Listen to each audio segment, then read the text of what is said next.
يصلح لكم أعمالكم ويغفر لكم ذنوبكم ومن يطع الله ورسوله فقد فاز فوزا عظيما. اللهم صل على محمد وعلى آل محمد كما صليت على إبراهيم وعلى آل إبراهيم إنك حميد مجيد. اللهم بارك على محمد وعلى آل محمد كما باركت على إبراهيم وعلى آل إبراهيم إنك حميد مجيد. رب اشرح لي صدري ويسر لي أمري واحلل عقدة من لساني يفقهوا قولي. وقال عز وجل في القرآن المجيد اعوذ باللہ من الشیطان الرجیم بسم اللہ الرحمن الرحیم النبی اولی بالمؤمنین انفسهم وازواجہ امہاتہم اما بعد. تمام تعریفیں اس اللہ عز وجل کے لیے لائق و زبا ہے جو تمام جہانوں کا بنانے والا اور اسے پالنے والا ہے، اور درود و سلام اس کے آخری نبی محمد صلی اللہ علیہ وسلم پر. الحمدللہ ہم تمام یہیں اس ہفتے واری درس قرآن کے لیے جمع ہوئے ہیں. انشاءاللہ العزیز اس مختصر سے وقت میں آپ تمام کے سامنے میں جس عنوان پر روشنی ڈالنے کی کوشش کروں گا وہ عنوان ہوگا انشاءاللہ سیرت خدیجہ رضی اللہ عنہا. انشاءاللہ العزیز ہم جو ہے آج خدیجہ رضی اللہ عنہا کی سیرت دیکھیں گے، جو کہ نبی اکرم صلی اللہ علیہ وسلم کی بیوی تھی اور امت کی ماؤں میں سے ایک ماں ہے، اور نبی اکرم صلی اللہ علیہ وسلم کی یہ پہلی بیوی تھی، یاد رکھیں، جن سے آپ نے نکاح کیا، یاد رکھیں. اور ہم انشاءاللہ عزیز کڑی کے بعد پے در پے مطلب ایک کے بعد ایک سیریز میں جو ہے دیگر امہات المومنین، مطلب اور بھی جو نبی اکرم صلی اللہ علیہ وسلم کی ازواج تھی، بیویاں تھیں، ان کی زندگی دیکھیں گے، جس کے تعلق سے قرآن نے فرمایا کہ مومن اپنے نبی کو اپنے نفس سے زیادہ ترجیح دیتے ہیں، نفس سے زیادہ پسند کرتے ہیں، نفس سے زیادہ اہمیت دیتے ہیں. وہ ازواجہ امہاتہم، اور ان کی بیویاں جو ہے ان کی مائیں ہیں. تو گویا نبی اکرم صلی اللہ علیہ وسلم کے جو ازواج ہیں، آپ کی جو بیویاں تھیں، ٹھیک ہے، وہ ہماری مائیں ہیں، یاد رکھیے. تو انشاءاللہ عزیز اس کڑی میں ہم ایک ماں کی جو ہے سیرت دیکھیں گے، نبی اکرم صلی اللہ علیہ وسلم کی ایک بیوی کی سیرت دیکھیں گے، اور اس کے بعد یہ ہم ترتیب وار دیکھیں گے. اس کے بعد دیگر امہات المومنین کی جو ہے زندگیوں کو ہم جو ہے میں ہر لیکچر مطلب ہر ہفتے پے در پہ ایک کے بعد ایک رکھنے کی جو ہے کوشش کروں گا، تاکہ ہم لوگوں کے سامنے ہماری ماؤں کی سیرت بھی آئے، ٹھیک ہے، سب سے افضل ترین دنیا کی جو خواتین تھی ان کی سیرت بھی آئے، اس لیے کہ نبی اکرم صلی اللہ علیہ وسلم سب سے افضل شخصیت تھی جو دنیا میں آئی. تو اللہ رب العزت نے آپ کی بیویوں کو بھی اسی طرح سے چنا جس طرح سے نبی کو چنا تھا، یاد رکھیے. تو آپ کی بیویاں بھی چوزن ہیں، یاد رکھیے. تو یہ بھی سب سے افضل ترین خواتین ہیں، یاد رکھیے، اور خاص طور سے امت مسلمہ کی خواتین کے لیے رول ماڈل ہے. ویسے تو سب کے لیے ہے، مرد بھی اگر ان کی سیرت پڑھیں گے تو اپنی بیوی اور بچیوں کی تربیت کرنا سیکھیں گے، ٹھیک ہے. عورتیں اگر یہ سیرت پڑھیں گی تو خود اپنے آپ کو کیسا رکھے وہ اس میں پائیں گی. ان کی زندگیوں کو اگر ہم مشاہدہ کریں گے، اس کو پڑھیں گے، ایک بیٹی ہونے کے ناطے، ایک بیوی ہونے کے ناطے، ایک بہن ہونے کے ناطے، ایک ماں ہونے کے ناطے، اور مختلف رشتوں کو اس کے بعد ہم دیکھیں گے تو ان کی زندگی ہمیں نمونہ ملیں گے، چاہے ساس ہونے کے ناطے، چچی ہونے کے ناطے، پھوپھی ہونے کے ناطے، خالہ ہونے کے ناطے. چونکہ یہ ازواج مطہرات اور دیگر صحابیہ ظاہر سی بات ہے ہمارے لیے ایک طرح سے نمونہ ہے، لیکن ان میں ازواج مطہرات خاص طور سے یاد رکھیے. تو ان کی زندگیوں کا مطالعہ کریں گے تو بڑے فوائد ہمیں حاصل ہوں گے، یاد رکھیے. تو ہر اینگل سے اگر ایک عورت ان کو دیکھے تو اس سے فائدہ اٹھا سکتی ہے، یاد رکھیے، کہ ماں کیسی ہو، بیوی ہو، بہن ہو، یہاں تک کہ ہمیں یہ بھی ملے گا کہ ایک شوہر کی ایک سے زیادہ بیویاں تو دو سوکنیں کیسی ہو.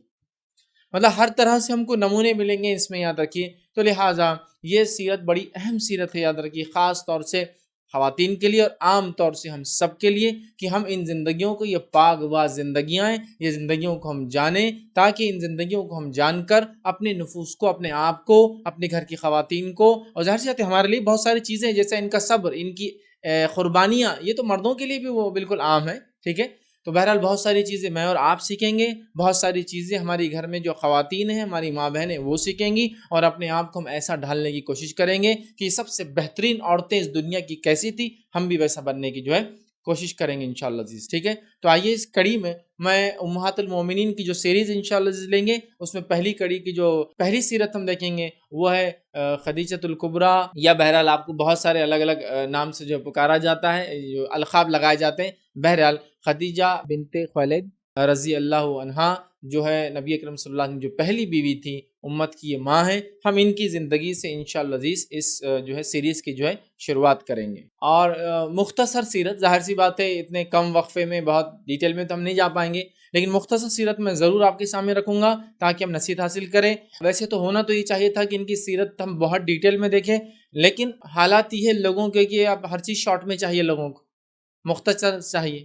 کسی زمانے میں دکھا دو بولتے تھے، پھر زمانہ آیا سنا دو، مطلب پہلے کتاب کے حوالے سے دکھا دو، اب سنا دو والا، پھر جب آڈیو ٹیپس وغیرہ سیریز بہت کامن ہوئی، اور اب دکھا دو والا دور ہے۔ دکھا دو میں بھی بولتے سب سے چھوٹا کون سا ہے وہ دکھا دو، مطلب ابھی 1 گھنٹے میں کہاں دیکھنا ہے وہ تمام مسئلوں کو، بس آخری جملہ ہاں نہ بس وہ اتنا سن لے تو ہم مطمئن ہو جائے، تو یہ دور ہے۔ تو ظاہر سی بات ہے، ہم سیریز میں ہم نے کچھ چیزیں ابراہیم علیہ السلام کی سیرت ہم نے لی تھی، اس کے بعد اور بھی سیرتیں ہم نے لی، لیکن نتیجہ یہ ہے کہ لوگ اس کو دیکھتے ہی نہیں ہیں بالکل بھی، ان کو کوئی انٹرسٹ نہیں ہے مور دین ون پارٹ میں اگر کوئی چیز آتی ہے تو سوچا چلیے ایوریجڈ یا شارٹ میں یا بہت مختصر انداز سے ایک لیکچر میں جو سیرت کور ہو سکتی ہے، تاکہ ہم کچھ نہ کچھ جوش اس سے حاصل کریں، جذبہ یا انسپریشن اس سے گین کریں، اور بعد میں خود سے پڑھے مطالعہ کریں اور اپنے زندگیوں کو ایسا ڈھالنے کی ہم لوگ جو ہے کوشش کریں۔ اس کے لیے ہم جو ہے انشاءاللہ عزیز بس ایک مختصر رکھ رہا ہوں، جس کو میں یوں کہوں گا کہ ابھی آپ کو کوئی چیز لینا ہے لیکن آپ ابھی اس کو دیکھ رہے ہیں، ایک بار پسند آئی تو پھر معاملہ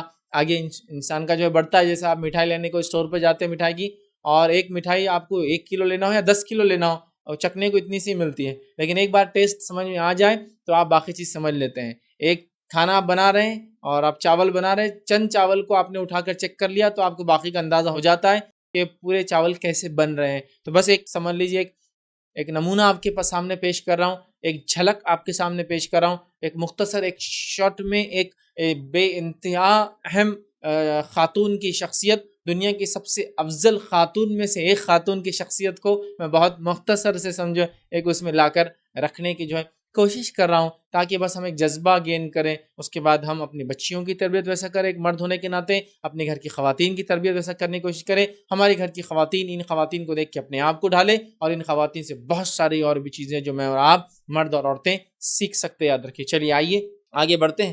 سب سے پہلے جو ہے ان کا نام و نسب مختصر دیکھتے ہیں، ہر چیز کو بہت شارٹ میں لوں گا، واقعات کی ڈیٹیلز میں ہم نہیں جائیں گے، سرسری طور سے چیزوں کو بس ہائی لائٹ کرتا ہوا بہرحال انشاءاللہ چلوں گا، جس کو بولیں گے سرفیس کو اسکریچ کرتا ہوا چلوں گا، صرف بالکل ایک دم بولتے ہیں نا سطح کو صرف کوریتا ہوا چلوں گا انشاءاللہ عزیز۔ آئیے نام و نسب آپ کا کیا تھا؟ تو آپ کا نام خدیجہ بنت خویلد بن اسد بن عبد العزیٰ بن خصائی القریشیہ، ٹھیک ہے، یہ آپ کا نام تھا اور یہ آپ کا نسب تھا یاد رکھیے۔ اور آپ جو ہے نبی اکرم صلی اللہ علیہ وسلم سے نسب کے اعتبار سے سب سے قریب تھی، مطلب نبی اکرم صلی اللہ علیہ وسلم اور آپ ایک ہی خاندان سے تھی، آگے چل کے ایک ہی جد اعلیٰ کی 2 بیویاں تھیں، اور دونوں بیویاں سے جو آگے نسلیں چلی ان میں سے ایک میں محمد صلی اللہ علیہ وسلم میں اور ایک میں آپ تھی، تو گویا نسب کے اعتبار سے جس کو کہیں گے خاندانی اعتبار سے یہ نبی اکرم صلی اللہ علیہ وسلم سے سب سے قریب تھی یاد رکھیے، اور جو ہے قصائی جو ہے ان سے جا کر نسلیں جو ہے مل جاتی تھی، تو گویا نبی اکرم صلی اللہ علیہ وسلم سے قربت کے اعتبار سے سب سے قریب جو ہے یہی تھی رشتے میں یاد رکھیے، ٹھیک ہے، مطلب آلریڈی آپ قریشیہ تھی اور نبی اکرم صلی اللہ علیہ وسلم کا خاندان آپ کا خاندان ایک ہی خاندان تھا، اور تمام ازواج میں یہ سب سے قریب تھی رشتے کے اعتبار سے یاد رکھیے، ٹھیک ہے۔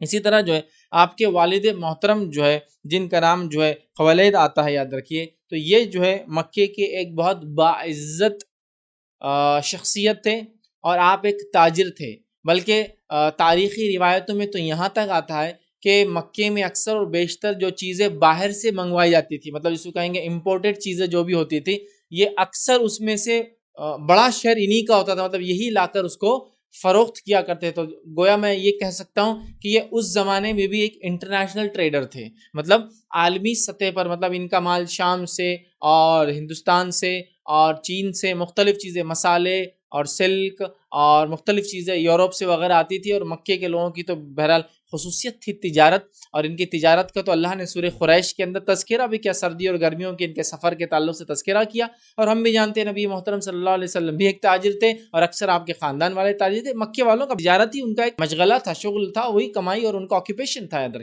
تو بہرحال ان کے والد تھے اور یہ بڑے تاجر تھے، بہت نیک سیرت تھے، اور ان کا بڑا نام تھا یہ صدقات اور خیرات کے معاملے میں اور اچھے اخلاق کے معاملے میں اور اپنے خاندان کے معاملے میں، اپنی تجارت کے اندر جس کو کہیں گے پاک اور صاف تجارت جس کو کہتے ہیں اس کے معاملے میں، اور اکثر چیزیں جو باہر کی اشیاء جو مکہ میں اس زمانے میں دکھتی تھی ان کا اکثر پارٹ یہی لا کر سیل کیے ہوتے، مطلب انہی کے تھرو وہ چیزیں مکے میں آئی ہوئی ہوتی تھی یاد رکھیے، ٹھیک ہے۔ اور یاد رکھیے یہ عام الفیل کے 20 سال بعد جو ہے انتقال کر گئے یاد رکھیے، عام الفیل کے 20 سال بعد، اور نبی اکرم صلی اللہ علیہ وسلم کی پیدائش عام الفیل والی، مطلب وہ جو سال تھا جس میں ہاتھی والے آئے تھے، مطلب ابراہہ جو لشکر لے کر آیا تھا وہ عام الفیل کہلایا. عام مطلب سال اور فیل مطلب ہاتھی والا سال. تو یہ عام الفیل کے 20 سال بعد انتقال کر گئے. مطلب نبی اکرم صلی اللہ علیہ وسلم کی عمر جب 20 سال ہوں گی تب جو ہے ان کے والد کا انتقال ہوا. اور خدیجہ رضی اللہ عنہا جو ہے عام الفیل سے جو ہے 15 سال پہلے پیدا ہوئی تھی. یاد رکھیے یہ عام الفیل سے 15 سال پہلے پیدا ہوئی تھی. مطلب نبی اکرم صلی اللہ علیہ وسلم سے 15 سال بڑی تھی عمر میں. عام الفیل سے 15 سال پہلے پیدا ہوئی تھی. ان کے والد کا انتقال عام الفیل کے 20 سال بعد ہوا تھا. یاد رکھیے ٹھیک ہے. بہرحال اس کے علاوہ ان کی والدہ محترمہ کے تعلق سے جو آتا ہے ان کا نام فاطمہ بنت زائدہ. ٹھیک ہے فاطمہ ان کی والدہ کا جو بہرحال نام تھا. اور یہ بھی جو ہے ایک بااخلاق با کردار خاتون تھی. یاد رکھیے ٹھیک ہے. تو گویا آپ کا نسب جو ہے ویسے ظاہر سی بات ہے آپ ابراہیم علیہ السلام کی اولاد سے ہے. ٹھیک ہے مطلب اسماعیل علیہ السلام سے. تو ظاہر سی بات ہے ایک جو ہے جس کو کہیں گے ایک جو نسل جس کو کہتے ہیں پاکیزہ خاندان سے آلریڈی آپ کا پورے بہرحال اکثر عرب کا تعلق تھا اور ان کا بھی بہرحال تعلق تھا. اور نبی اکرم صلی اللہ علیہ وسلم سے آ جا کر ان کا نسب نامہ ملتا ہے. یہ ایک بہت بڑی فخر کی بات تھی یاد رکھیں ان کے لیے. اور یہ سب سے قریب تھی نبی اکرم صلی اللہ علیہ وسلم سے. اب اس کے بعد ہم دیکھیں گے کہ خدیجہ رضی اللہ عنہا کے تعلق سے جو بات ہم دیکھیں گے وہ ان کی زندگی نبی اکرم صلی اللہ علیہ وسلم کے نکاح میں آنے سے پہلے. وہ بھی بہت ڈیٹیل تو ہم کو نہیں ملتی ہے لیکن جو کچھ بھی تھوڑی بہت ملتی ہے اس میں ایک چیز ملتی ہے کہ ان کو طاہرہ کا لقب ملا تھا. طاہرہ پاکیزی پاکیزہ صاف ستھرا طاہر مطہر. جس سے طاہرہ کا لقب آپ کو دور جہالت میں دے دیا گیا تھا. مطلب آپ کی سوچ آپ کا کردار آپ کا کام آپ کی تجارت آپ کے معاملات آپ کی صاف ستھرا اتنی زیادہ تھی کہ آپ کو طاہرہ کا لقب دے دیا گیا تھا. اور ظاہر سی بات ہے یہ لقب جس اعتبار سے استعمال ہوگا اس کا بزنس میں یوز ہوگا. طاہرہ مطلب کلیئر بزنس کرنے والا. ٹھیک ہے طاہرہ کا لقب زندگی میں تو اس کا مطلب بہت پاک باز. صفائی کے معاملے میں تو طہارت رکھنے والا. کیریکٹر کے معاملے میں تو کیریکٹر فل کیریکٹر لیس نہیں. ٹھیک ہے تو طاہرہ لقب آپ کو خدیجہ طاہرہ یہ لقب تو آپ کو پہلے سے یاد رکھیے مل چکا تھا کہ آپ کو طاہرہ کہا جاتا تھا. یہ دور جہالت کی بات ہے یاد رکھیے. مطلب دیکھیے ایک انسان کے بارے میں پتہ چلتا ہے. ایک تو ہوتا ہے کہ ایک انسان چینج کرے اپنی لائف کو اور ایک ہوتا ہے بیسیکلی وہ بہت شروع سے ہی بااخلاق ہو. ایک ہوتا ہے نا انسان اور لوگ چینج کرتے ہیں ماشاءاللہ. ہم نے اسلامی تاریخ میں دیکھا لوگ کتنے گناہوں کی زندگی سے نکل کر نیک بنے لیکن یہ پہلے سے طاہرہ کے لقب سے مشہور تھی. ٹھیک ہے اور جو ہے آپ کے پہلے مطلب دور جہالت میں یا نبی اکرم صلی اللہ علیہ وسلم کے نکاح میں آنے سے پہلے یاد رکھیے یہ بات تو طے ہے کہ 2 نکاح ہو چکے تھے. یہ بات تو طے ہے کہ 2 نکاح ہو چکے تھے. پہلے کس سے ہوا تھا شدید اختلاف. دوسرا کس سے ہوا تھا شدید اختلاف. ٹھیک ہے نام تو بہت سارے آتے ہیں. ایک نام آتا ہے کہ آپ کے پہلے شوہر کا نام ابو حالہ تھا. دوسرا آتا ہے کہ آپ کے دوسرے شوہر کا نام عتیق تھا. کچھ روایتوں میں تاریخی آپ کے پہلے شوہر کا نام عتیق تھا دوسرے شوہر کا نام ابو حالہ تھا. تو شدید اختلاف. اچھا انہوں نے ابو حالہ کے انتقال کے بعد عتیق سے نکاح کیا اور عتیق کے ساتھ ان کی جمی نہیں تو انہوں نے طلاق لی. یہ بھی روایت آتی کثیر اختلاف. لیکن کچھ کہتے نہیں انہوں نے ابو حالہ سے طلاق لی اور عتیق کا انتقال ہوا. مطلب ایک وقت بیوہ تھی ایک وقت مطلقہ تھی. پہلے شادی حالہ سے ہوئی تھی یا عتیق سے ہوئی تھی اس میں بھی اختلاف. مطلقہ ایک بار تھی اور بیوہ ایک بار تھی یا 2 بار بیوہ تھی یا 2 بار مطلقہ تھی اس میں بھی اختلاف ہے. لیکن یہ بات تو طے ہے کہ 2 نکاح پہلے ہو چکے تھے. اب وہ نکاح ختم کیسے ہوئے اس میں اختلاف ہے کہ وہ طلاق کے ذریعے ہوئے یا شوہر کی وفات کے ذریعے ہوئے.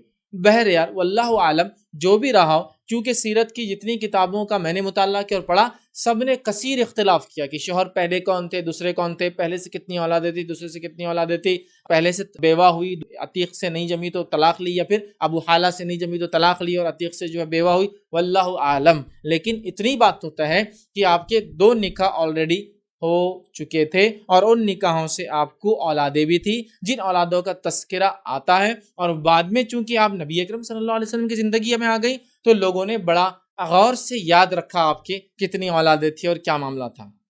سمجھ رہے. تو لہٰذا ان کو جو اولادیں نبی اکرم صلی اللہ علیہ وسلم سے پہلے ہوئی ٹھیک ہے ہم وہ اولادیں دیکھ لیتے یاد رکھیے. وہ ہے پہلے ابو حالہ جن کا انتقال ہوا یہ بات مشہور ہے. ان سے آپ کو 3 بیٹے ہوئے. ایک کا نام حارث رکھا دوسرے کا نام طاہر رکھا اور تیسرے کا نام حالہ تھا. ٹھیک ہے دوسری شادی جس کے تعلق سے آتا ہے وہ عتیق تھے جو مشہور ہے. بہرحال اختلاف تو ہے مشہور ہے اور ان سے ان کی جمی نہیں تو انہوں نے طلاق لے لی. ان سے آپ کو جو ہے ایک جو ہے بیٹی ہوئی جس کا نام جو ہے ہند تھا. یاد رکھ ہند بنت عتیق. تو ایک بیٹی ان سے تھی اور اس ہند کی وجہ سے ان کی کنیت جو ہے ام ہند تھی. یاد رکھیے ام ہند ان کی کنیت تھی. یاد رکھیے ٹھیک ہے. تو گویا آپ کو پہلے 2 نکاح سے 4 اولادیں ہوئی، اور بعد میں نبی اکرم صلی اللہ علیہ وسلم جب نکاح ہوا تو آپ کو 6 اولادیں ہوئی ٹوٹل، ہے نا، 2 لڑکے قاسم اور عبداللہ، ٹھیک ہے، اور 4 لڑکیاں جو نبی اکرم صلی اللہ علیہ وسلم کی بیٹیاں ہیں، ٹھیک ہے. تو وہ ایسا سب ملا لے تو آپ کو کل آپ کی زندگی میں آپ کے بطن سے، آپ کے پیٹ سے آپ کو 10 اولادیں ہوئی، ٹھیک ہے. اور یہ 10 اولادوں میں سے 4 آپ کے نکاح سے پہلے ہوئی نبی اکرم صلی اللہ علیہ وسلم سے، اور 6 اس کے بعد ہوئی، ٹھیک ہے. اور اس کی تفصیلات میں پہلے 4 کی بھی رکھ چکا ہوں، اور بعد کے 6 آپ لوگوں کے سامنے انشاءاللہ اور تفصیلات بعد میں آئیں گی یہاں تک، ٹھیک ہے. تو آپ کو کل ایسی 10 اولادیں یاد رکھیے پیدا ہوئی، یاد رکھیے، ٹھیک ہے. اور نبی اکرم صلی اللہ علیہ وسلم سے آپ کا نکاح تیسرا تھا. پہلے 2 نکاح ہوئے طے ہے، کیسے ختم ہوئے اس میں اختلاف ہے، کس سے پہلا کس سے بعد میں اس میں بھی اختلاف ہے. لیکن آپ نبی اکرم صلی اللہ علیہ وسلم کی جب زوجیت میں آئی، بیوی بن کر آئی، تو یہ آپ کا رضی اللہ عنہ کا تیسرا نکاح تھا، ٹھیک ہے. تو یہ ان کے نکاح کے تعلق سے مختصر سی جو ہے چند باتیں. نبی اکرم صلی اللہ علیہ وسلم سے کیسے نکاح ہوا اس کی بھی تفصیلات ہم آگے دیکھیں گے انشاءاللہ، وہ کیسا رشتہ آیا کیا ہوا. لیکن اتنے آپ کے نکاح ہو یاد رکھیے، تمام تر اختلافات کے باوجود. نبی اکرم صلی اللہ علیہ وسلم سے نکاح کے بعد جو آپ کو 6 اولادیں ہوئی، جس میں 2 لڑکے تھے، تفصیلات میں رکھ چکا ہوں، ایک کا نام قاسم اور دوسرے عبداللہ، اور آپ کو 4 لڑکیاں ہوئی، زینب، ام کلثوم، رقیہ اور فاطمہ، ٹھیک ہے. تو یہ ہوئے ٹوٹل 10 اولادیں جو آپ کو پیدا ہوئی. آپ کا لقب اور کنیت میں رکھ چکا ہوں. آپ کا لقب جو تھا طاہرہ تھا، آپ کی کنیت ام ہند تھا، جو عربک لینگویج میں ہند اور ہند دونوں کے لیے، لڑکوں کے لیے بھی یوز ہوتا تھا اور لڑکیوں کے لیے بھی یوز ہوتا تھا، اور بہت کامن ورڈ تھا عربوں کے اندر، بلکہ خاندانی نام بھی ہوتے تھے. بہرحال آگے بڑھتے ہیں. آپ کی سوشل لائف، مطلب اس کو کہیں اکنامیکل لائف کیسے تھی، اگر وہ دیکھیں ہم، تو آپ انتہائی مالدار خاتون تھی. یاد رکھیے، اپنے والد سے جو ہے جو بزنس ٹریڈیشنز تھا آپ نے لے رکھا تھا، مطلب تجارت کے فن میں آپ مہارت رکھتی تھی، اور آپ بہت ہی مالدار اور سکسیسفل بزنس وومن تھی. لیکن آپ کے بزنس کا ماڈیول دوسرے لوگوں سے تھوڑا سا ہٹ کر تھا، جو عرب میں اور قریش میں چلتا تھا. مطلب دوسروں کا یہ حال تھا کہ وہ خود بھی جا کر فروخت کیا کرتے تھے، عورتیں خود بھی جاتی تھی. لیکن خدیجہ رضی اللہ عنہا کا ذرا ماڈیول، یہ بزنس کا ٹائپ انہوں نے یہ بنایا تھا، وہ خود نہیں جاتی تھی اور بزنس کو آؤٹ سورس کرتی تھی، مطلب خود جانا پسند نہیں کرتی تھی. حالانکہ عربوں میں عورتیں بھی جاتی تھی، لیکن ان کو وہ چیز پسند نہیں تھی، اور انہوں نے اپنا بزنس آؤٹ سورس کر دیا تھا مختلف لوگوں سے، جن کو آپ ایجنٹ بناتی اپنا، مطلب ان کو ذمہ دار بنا دیتی، وہ جا کر مال فروخت کرتے، آ کر حساب اور کتاب ہوتا، اور اس کے بعد دونوں اپنا نفع بانٹ لیا کرتے، یا تو مزاربت کے تھرو یا پھر ایجنٹ بنا کر وہ کسی کو اپنا بھیج دیا کرتی تھی. یاد رکھیے، تو گویا آپ ایک سکسیسفل انٹرپرینر تھی، مطلب ایک سکسیسفل بزنس وومن تھی، ساتھ میں انتہائی مالدار تھی. آپ کا بزنس بھی یاد رکھیے انٹرنیشنل تھا، جیسا کہ آپ کے والد کے تعلق سے بھی آتا تھا. آپ کامیاب تاجر تھے، یہ بھی ایک کامیاب تاجرہ تھی، بزنس وومن تھی، یاد رکھیے. تو گویا آپ ایک جو ہے بزنس آپ کا پیشہ تھا، ٹھیک ہے، آپ کا آکوپیشن تھا، اور اس کے ساتھ ساتھ جو ہے آپ کا ماڈیول یہ تھا کہ آپ خود بزنس میں انوالو نہیں ہوتی، کسی کو دے دیتی، آؤٹ سورس کرتی، وہ جا کر شام کی منڈیوں میں ان کا مال فروخت کرتا. شام سے مراد سیریا، لیبنان، جارڈن، پیلسٹائن، یہ سب شام کا علاقہ تھا اس زمانے کے اندر کی. کئی اب کنٹریز ہیں، بٹ اس ٹائم میں ایک ہی ملک ہوا کرتا تھا، تو بہرحال وہاں جا کے بیچا کرتے تھے. نبی اکرم صلی اللہ علیہ وسلم کے چچا، جو کہ انتہائی آپ کے محبوب چاچا تھے، جو آپ کو بڑا پسند کرتے تھے، آپ کی مدد کرتے تھے، تو جب ابو طالب کو یہ پتا چلا کہ خدیجہ کو یہ چیز کی ضرورت ہے، انہوں نے محمد صلی اللہ علیہ وسلم سے کہا، اے محمد صلی اللہ علیہ وسلم، خدیجہ ایک بہت نامور خاتون ہے، باعزت باشرف خاتون ہے، ایک بہت اچھی بزنس وومن ہے، اور ان کو ایک انسان کی ضرورت ہے، ایک مرد کی، جو ان کا بزنس کرے، چونکہ ان کو تھوڑا سا نقصان ہو رہا ہے یا ان کو لوگ دھوکہ دے رہے ہیں، یہ ڈر ہے. تو کیوں نہ آپ جا کر یہ کام کریں، چونکہ آپ جوان بھی ہے، طاقتور بھی ہے، آپ اگر یہ کام کریں گے تو خدیجہ کی مدد ہوں گی، اور آپ کو بھی روزی روٹی کا اللہ ذریعہ کھول دیں گا. محمد صلی اللہ علیہ وسلم نے کہا، اب یہ بات خدیجہ کو کیسے بتائیں ہم جا کے، اور میں ذاتی طور سے پسند نہیں کرتا ہوں. مطلب ابو طالب کو بھی یہ بات کسی سورس سے پتہ چلی تھی، ڈائریکٹلی نہیں ملی تھی. اس لیے ابو طالب کہہ رہے تم جاؤ وہاں، مجھے کسی نے بتایا کہ ان کے پاس ایک اوپننگ ہے جاب کی، آپ وہاں کیجئے. محمد صلی اللہ علیہ وسلم فرما رہے نہیں، مجھے تو تھوڑی سی جھجک محسوس ہوتی ہے کسی کو جا کے میں خود بولوں ایک عورت کو کہ مجھے جاب پہ رکھے، کیونکہ کوئی اعلان تو نہیں ہوا. اب یہ بات جو دونوں کے بیچ ہوئی، کسی نے سن لی اور جا کر خدیجہ رضی اللہ عنہا کو بتا دیا کہ ابو طالب اور محمد صلی اللہ علیہ وسلم یہ ڈسکشن کر رہے تھے. خدیجہ رضی اللہ عنہا نے کہا یہ تو ٹھیک ہے کہ محمد مشہور ہے صادق اور امین کے لقب سے، امانت دار ہے، لیکن کیا محمد بزنس بھی کر سکتے ہیں؟ یہ اسکلس ان میں ہے یا نہیں ہے؟ چونکہ ان کو ابھی بزنس کا تو نہیں پتا تھا ان کو. تھوڑا مجھے اس میں ڈاؤٹ ہے، میں تھوڑا سوچتی ہوں اس کے بارے میں، پھر ہم طے کرتے ہیں. ٹھیک. لیکن ان کو یہ لگا کہ محمد صلی اللہ علیہ وسلم بزنس بھی کر پائیں گے. انہوں نے نبی اکرم صلی اللہ علیہ وسلم کی جو ہے صادق ہے، امین ہے، خوش اخلاق ہے، با کردار ہے، اور بہت ساری صفتیں سن رکھی تھی. تو انہوں نے نبی اکرم صلی اللہ علیہ وسلم کو پیغام پہنچا اور کہا کہ آپ کو میں سچا پاتی ہوں، امانتدار پاتی ہوں، آپ جو ہے مشہور ہے، صادق ہے، آپ امین ہیں، لیکن میں آپ کے بزنس کے تعلق سے نہیں جانتی ہوں کہ آپ کتنی اس میں مہارت رکھتے ہیں، خصوصیت رکھتے ہیں، قابلیت رکھتے ہیں. لیکن میں آپ کو اس کا جو ہے ذمہ دار بنانا چاہتی ہوں. اور نبی اکرم صلی اللہ علیہ وسلم نے کہا کہ میں اس پیشکش کو قبول کرتا ہوں اور میں یہ کام کروں گا. اور انہوں نے کہا کہ میں جتنا پہلے لوگوں کو دیتی تھی آپ کو دگنا دوں گی، دگنا دوں گی، چونکہ آپ امانت دار انسان ہیں، با کردار انسان ہیں، اور آپ سے وہ مجھے ڈر نہیں جو پہلے والے کر رہے تھے، جس میں بزنس میں ڈر تھا، وہ برابر حساب کتاب نہیں کر رہے تھے یا گڑبڑ کر رہے تھے.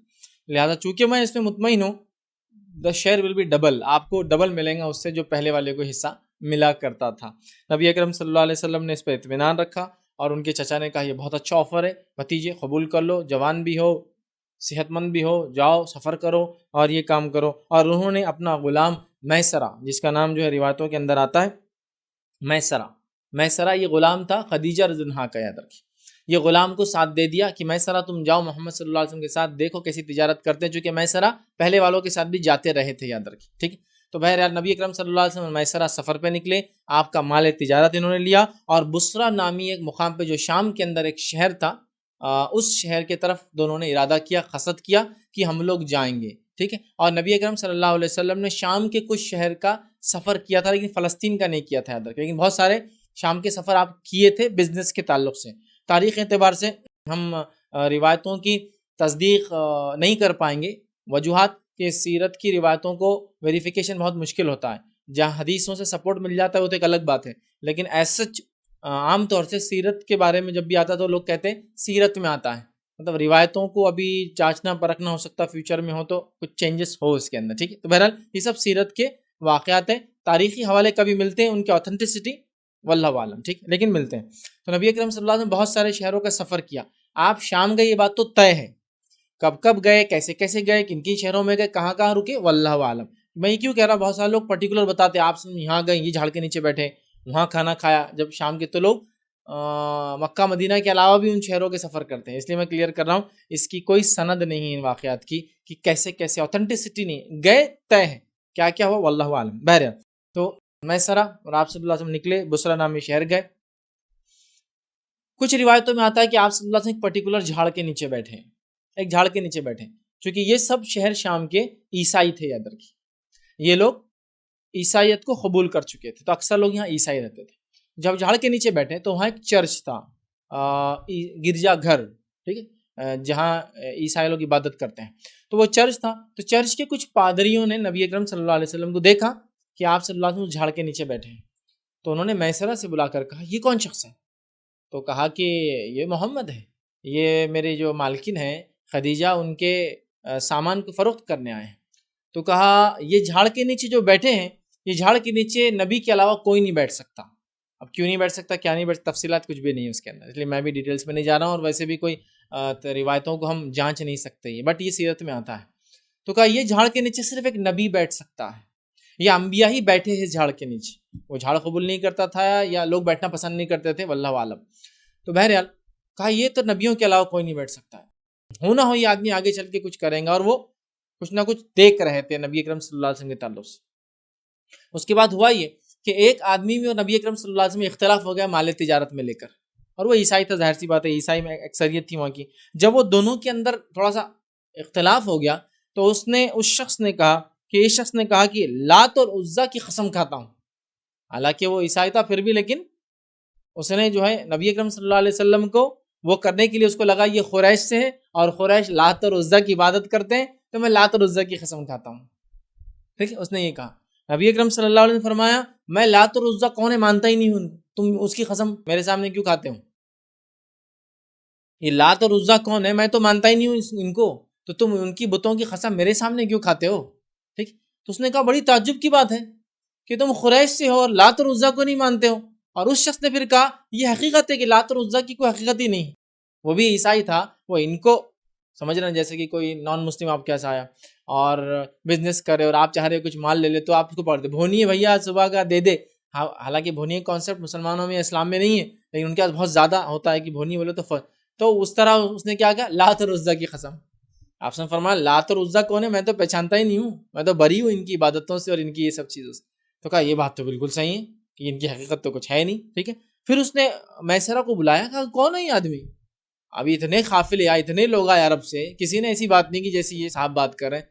تو کہا ان کا نام محمد ہے اور میری مالکن نے جو ہے خدیجہ نے ان کو اپوائنٹ کیا ہے، یہ نئے ان کے ایجنٹ ہیں. ایجنٹ سمجھتے ہیں نا، کسی کا مال آپ کی ذمہ داری ہوتی ہے، آپ کو پورے رائٹس ہوتے ہیں سیل کرنے کے، پرچیز کرنے کے.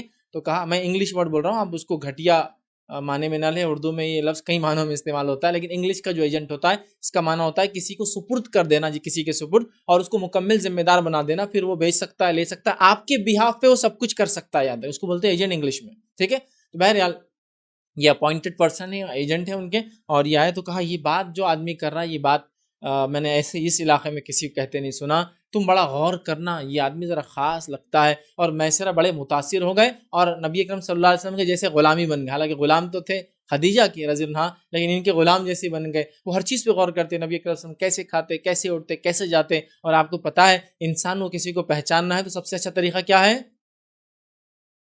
اس کے ساتھ سفر کر لو، تبھی پتہ چلتا ہے لوگوں کی حقیقت کیا ہے. ٹھیک ہے، ایک مرتبہ امیر المومنین عمر بن خطاب رضی اللہ عنہ کے تعلق سے آتا ہے، کسی کی انہوں نے گواہی مانگی. ایک شخص نے کہا میں گواہی دیتا ہوں یہ آدمی اچھا ہے. تو انہوں نے کہا کیا اس سے سفر کیا؟ تو کہا نہیں. تو کہا گواہی کیسے دے رہے ہو پھر اس کے بارے میں؟ کیریکٹر کی گواہی سفر کے بغیر نہیں ہو سکتی، یاد رکھیے. اور سفر انسان کو کھول کر رکھ دیتا ہے کہ حقیقت واضح کر دیتا کون کیسا ہے، یاد رکھیے. ٹھیک ہے، آپ دیکھتے بھی ہوں گے کہ انسان کو شہر میں باعزت، با اخلاق، با کردار، یہی انسان آپ کو کسی بیچ پہ مل گیا، اب بولتے یار یقین نہیں ہو رہا یہ وہی ہے. شہر کے باہر دیکھو ایک عورت ہے اتنی با پردہ کہ اس کے پردے کو دیکھ کے رشک کر رہے ہیں، لیکن وہی آپ کو دوسرے بڑے میٹرو شہر میں گھومتی مل گئی اور پردہ ہی نہیں برقع، کیوں؟ تو بولے یہاں کون پہچانتا اپنے کو. اب بولتے یار یہ کیا ہے، مطلب سمجھے نا. تو انسان سفر میں پہچانا جاتا ہے. تو وہ سفر میں وہ دیکھ رہے تھے اور غور کر رہے تھے، اور نبی اکرم صلی اللہ علیہ وسلم کے پیچھے پیچھے تھے اور آپ کی تمام چیزیں دیکھ رہے تھے. اس کے بعد جو ہے یہ قافلہ واپس آیا. نبی اکرم صلی اللہ علیہ وسلم جو ہے مختلف مقامات پر آپ چلتے رہے. آپ نے سخت گرمی میں سفر کیا تھا، لیکن آپ جب سفر کرتے ہو تو ایک بادل کا ٹکڑا آپ کے اوپر چلا کرتا تھا. یہ میسرہ دیکھ رہا تھا سفر میں. یہ آپ کے ساتھ نبوت سے پہلے بھی یہ چیزیں ہوا کرتی تھی، یاد رکھیے. ٹھیک، بلکہ کئی چیزیں ہوتی اس میں ایک یہ چیز بھی تھی کہ نبی اکرم صلی اللہ علیہ وسلم کو پتھر سلام کیا کرتے تھے. یہ پہلے ہی ہوتا تھا، نبوت سے پہلے کی باتیں سے. تو ایک بادل سایہ کرتا ہے، بڑا تعجب ہوا. جیسے ہی قافلہ تجارت کر کے پہنچا، کافی نفع ہوا اور گھر پہنچا تو میسرہ نے پورے واقعات خدیجہ سے سنا دی، یہ ہوا وہ ہوا، ایسا ہو رہا تھا، پادریوں نے یہ کہا، فلاں لوگ یہ کہے. بادل کا ایک ٹکڑا چلتا تھا محمد صلی اللہ علیہ وسلم کے اوپر، اور حضرت خدیجہ نے بھی بادل کے ٹکڑے کو آپ صلی اللہ علیہ وسلم کے اوپر مکہ سے باہر دیکھا تھا. انہوں نے کہا یہ بادل والا چیز تو میں نے بھی دیکھی ہے ان کی، کہ ایک سایہ چلتا ہے ان کے اوپر. ٹھیک، تو بہرحال یہ چیزیں ان کو دکھ رہی تھی. اب خدیجہ زنہا نے نبی اکرم صلی اللہ علیہ وسلم کو جو خصائل دیکھے، اور ابھی آپ غیر شادی شدہ تھی ایک طرح سے، مطلب شادی ہو چکی تھی آپ کی لیکن ابھی آپ کسی کے نکاح میں نہیں تھی. تو آپ نے ارادہ دل میں کیا کہ میں محمد صلی اللہ علیہ وسلم سے نکاح کر لیتی ہوں. ٹھیک ہے، چونکہ بڑے صادق اور امین ہیں، فلاں ہیں فلاں، اتنی زیادہ. اب کیسے بیان کریں؟ تو آپ نے اپنی ایک سہیلی جن کا نام نفیسہ تھا، ان سے کہا کہ نفیسہ میں جو ہے محمد صلی اللہ علیہ وسلم ایک اچھے انسان ہے، با اخلاق، با کردار، بزنس کیا تو بڑا ایمانداری کے ساتھ کیا، اس سے پہلے کسی نے ایسے بزنس ٹرمز نہیں رکھے جیسے محمد نے رکھے، بڑے اچھے انسان ہیں. میں ارادہ کرتی ہوں کہ کاش کہ محمد مجھ سے نکاح کر لے. تو کہا لیکن میں کیسے پیشکش کروں، مجھے تو وہ رہا ہوں. نفیسہ نے کہا ٹھیک ہے میں یہ کام کرتی ہوں.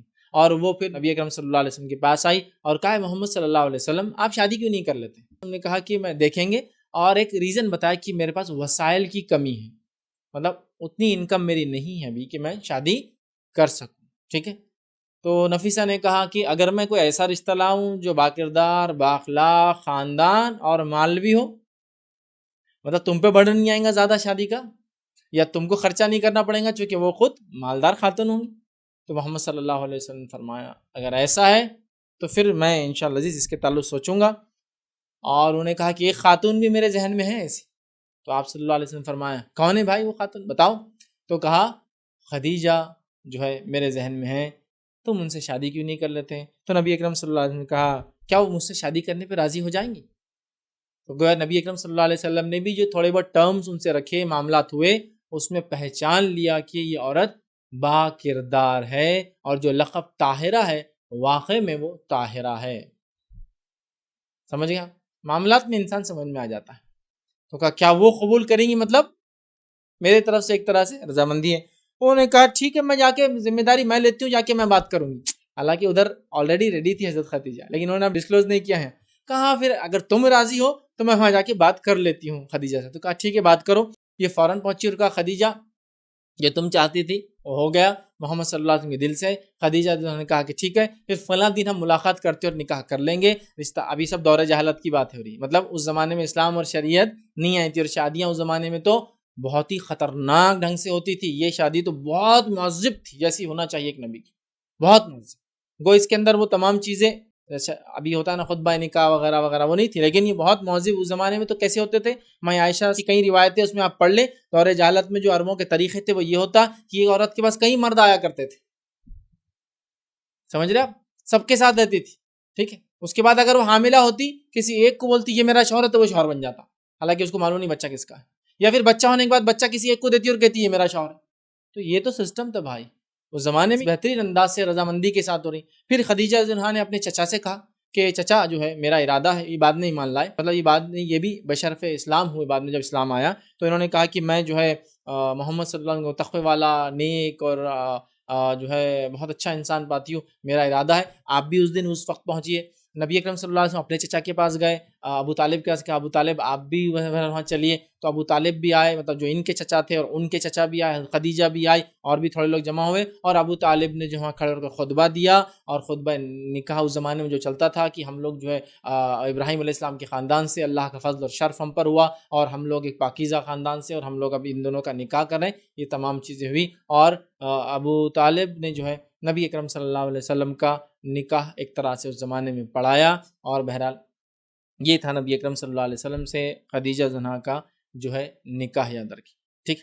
اب ہوا کیا کہ نبی اکرم صلی اللہ علیہ وسلم سے جب نکاح ہوا مائی خدیجہ زنہا کا، تو آپ کی عمر تھی، کس کی عمر؟ مائی خدیجہ زنہا کی عمر تھی 40 ایئر، چونکہ عام الفیل سے آپ 15 سال پہلے پیدا ہوئی تھی، اور نبی اکرم صلی اللہ علیہ وسلم کی عمر تھی 25 ایئرس، کتنے سال؟ 25 سال، اور مائی خدیجہ کی عمر کیا تھی؟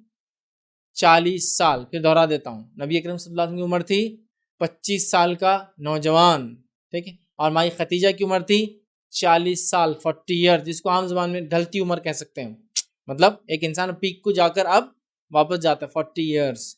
نوجوانوں، کیا نبی اکرم صلی اللہ علیہ وسلم کو ہم اگر نمونہ مانتے ہیں تو کیا یہ ہمارے لیے نمونہ نہیں ہے؟ ایک عورت جو 2 بار شادی ہو چکی ہے، اور ایک بار شاید بیوہ ہے، اور ایک بار مطلقہ، یا دونوں بار طلاق ہوئی، یا دونوں بار بیوہ ہوئی ہے، اس سے نبی اکرم صلی اللہ علیہ وسلم اپنا پہلا نکاح کرتے ہیں، جبکہ آپ جوش اور جوانی کے عالم کے اندر ہے، طاقت اور توانائی کے عالم کے اندر ہے، 25 سال آپ کی ایج ہے، آپ نکاح کے لیے جاتے ایک ایسی عورت سے، تو کیا تمہارے لیے اور میرے لیے یہ نمونہ نہیں ہے؟ جو ہم لوگوں نے نکاح کے بارے میں عمر، اور عمر کے ساتھ ساتھ وزن، رنگ، اور کیا کیا چیزیں لوازمات نہیں باندھی کہ لڑکی کم از کم لڑکے سے 2، 5 سال، 10 سال تو چھوٹی ہونا ضروری ہے نا؟ یہاں 15 سال بڑی ہے یہ خاتون، کہاں ہو؟ کس غفلت میں ہو؟ کس نبی کو ماننے کا دعویٰ کرتے ہو، اور عمل کے اعتبار سے کتنے کھوکھلے ہو، کتنے کھوکھلے ہو؟ اچھا، جب میں ایسی باتیں کرتا ہوں نا تو لڑکی کے والدین بڑے خوش ہوتے ہیں، دعائیں نکلتی دلوں سے، ایسا ہوتا نا آج کل فیس بک پر لائکس وغیرہ اڑتے، ویسی دعائیں نکلتی ان کے دل سے، مجھے بھی اچھا لگتا ہے۔ لیکن یہی لڑکی کے والدین جب اپنے لڑکے کو شادی کو جاتے ہیں نا، پھر وہی پرابلم ان کے ساتھ بھی ہوتا ہے کہ ہمارا بچہ ہے 20 سال کا ہے، 25 سال کا ہے، تو لڑکی کم از کم 20 سال کی چاہیے، اور آپ کی لڑکی کا 30 سال کی ہو گئی، اور 25 سال کا نوجوان کا رشتہ آ گیا، اللہ سے دعائیں لگ جاتی ہے، اللہ رشتہ کر دے، اچھا رشتہ ہے۔ تو دونوں طرف ایسی معاملہ رہنا چاہیے کہ اگر میری بیٹی سے کوئی 20 سال کا لڑکا شادی کر لے، میں توقع کرتا ہوں جبکہ اس کی عمر 25 سال ہے، تو میں بھی امید کرتا ہوں کہ اپنے بیٹے کو راضی کروں گا، بیٹے یہ لڑکی سے تم بھی نکاح کرو، اس لیے کہ یہ بھی اسی طرح برے پریشان حال ہے جیسے ہم تھے۔ یہ 2 سائیڈڈ رخ، یہ ایسے دوغلے چہرے والی جو حرکتیں ہیں نا، یہ بڑا مسئلہ ہے۔ تو نوجوانوں، یہ نمونہ ہے، یہ شادی نمونہ ہے، یہ شادی نمونہ ہے 40 سال اور 25 سال.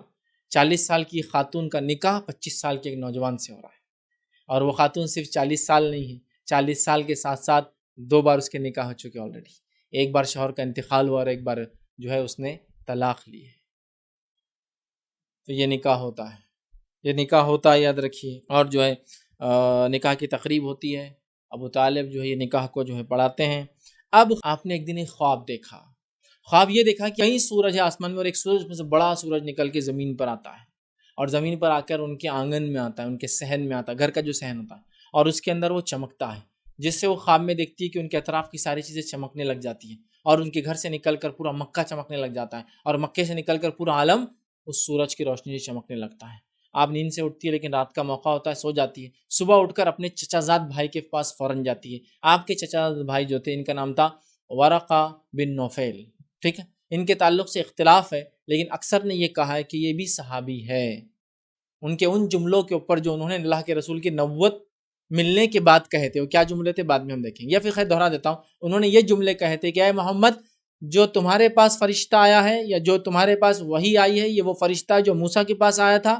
اب تمہاری قوم تم کو اس بستی سے نکال دیں گی، کاش کہ میں زندہ رہوں تو تمہاری ہر قسم کی مدد کروں گا. کچھ علماء لکھتے ہیں یہ کہنا کہ نبی کی نصرت کروں گا اس حالت میں، یہ ایمان کا دعویٰ ہے، یہ ایمان کا دعویٰ ہے. اور اگر اس دعوے کو مان لیا جائے ان کے اس ایمان کے، جس میں سے اکثر لوگوں نے کہا ہے کہ ہاں وہ صحابی تھے، تو یہ پہلے انسان ہے جو اللہ کے رسول پر ایمان لائے، مائی ختیجہ سے بھی پہلے. لیکن کچھ نے کہا نہیں، ایسا نہیں ہے، انہوں نے خالی کہا تھا، ہوا نہیں. واللہ عالم، تو ہم بہرحال چھوڑ. لیکن بہت سارے لوگوں نے ان کو سیرت کی کتابوں میں صحابی کے درجے میں رکھا ہے. بہرحال تو ورقہ بن نوفل جو کہ عیسائیت قبول کر چکے تھے، عبرانی اور عربی کے جو ہے ماہر تھے، یہ صحیفہ پڑھ رہے تھے، بڑے یہ ڈوبے رہتے تھے صحیفوں میں، مطلب بڑے اسٹڈیز کرتے تھے، اور ایک نبی کے انتظار میں ہوا کرتے تھے. ایک نبی آنے والا صحیفہ موجود تھا ان کے. تو بہرحال یہ پڑھ رہے تھے ایک صحیفہ. مائی ختیجہ یہ کہا کہ آ کر ملی اور کہا کہ اے میرے چچا کے بیٹے، میں تمہارے پاس اپنا ایک خواب لے کر آئی ہوں. خواب دیکھنے کے بعد سے میں بڑی پریشان ہوئی. کیا خواب ہے بتاؤ؟ تو کہا میں نے خواب دیکھا ایک سورج جو ہے آسمان سے نکلا، میرے گھر میں آنگن میں آیا، میں چمک گئی، میرا گھر چمک گیا، مکہ چمک گیا، سارا عالم اس سے روشن ہو گیا. اس کا کیا ہے؟ تو انہوں نے کہا یہ خواب کی تعبیر تو بڑی اچھی ہے، یہ خواب کی تعبیر تو ایسی ہے گویا کہ آخری نبی آنے والا ہے. لیکن ابھی کوئی نشانی آئی نہیں تھی، لیکن وہ جو تعبیر ہے اب انہوں نے کیسے نکالی؟ یہ ہو سکتا ہے یہ خواب بھی ایسا دکھایا جائیں گا بول کر صحیفہ موجود ہو، یا پھر وہ خواب کی تعبیر واقع میں علم رکھتے ہیں اس کا، واللہ عالم. بہرحال تو انہوں نے بڑی اچھی تعبیر کہا، تعبیر تو بڑی اچھی ہے اس خواب کی، اور کچھ نہ کچھ بڑا کام اللہ تعالیٰ تم لینے والا ہے.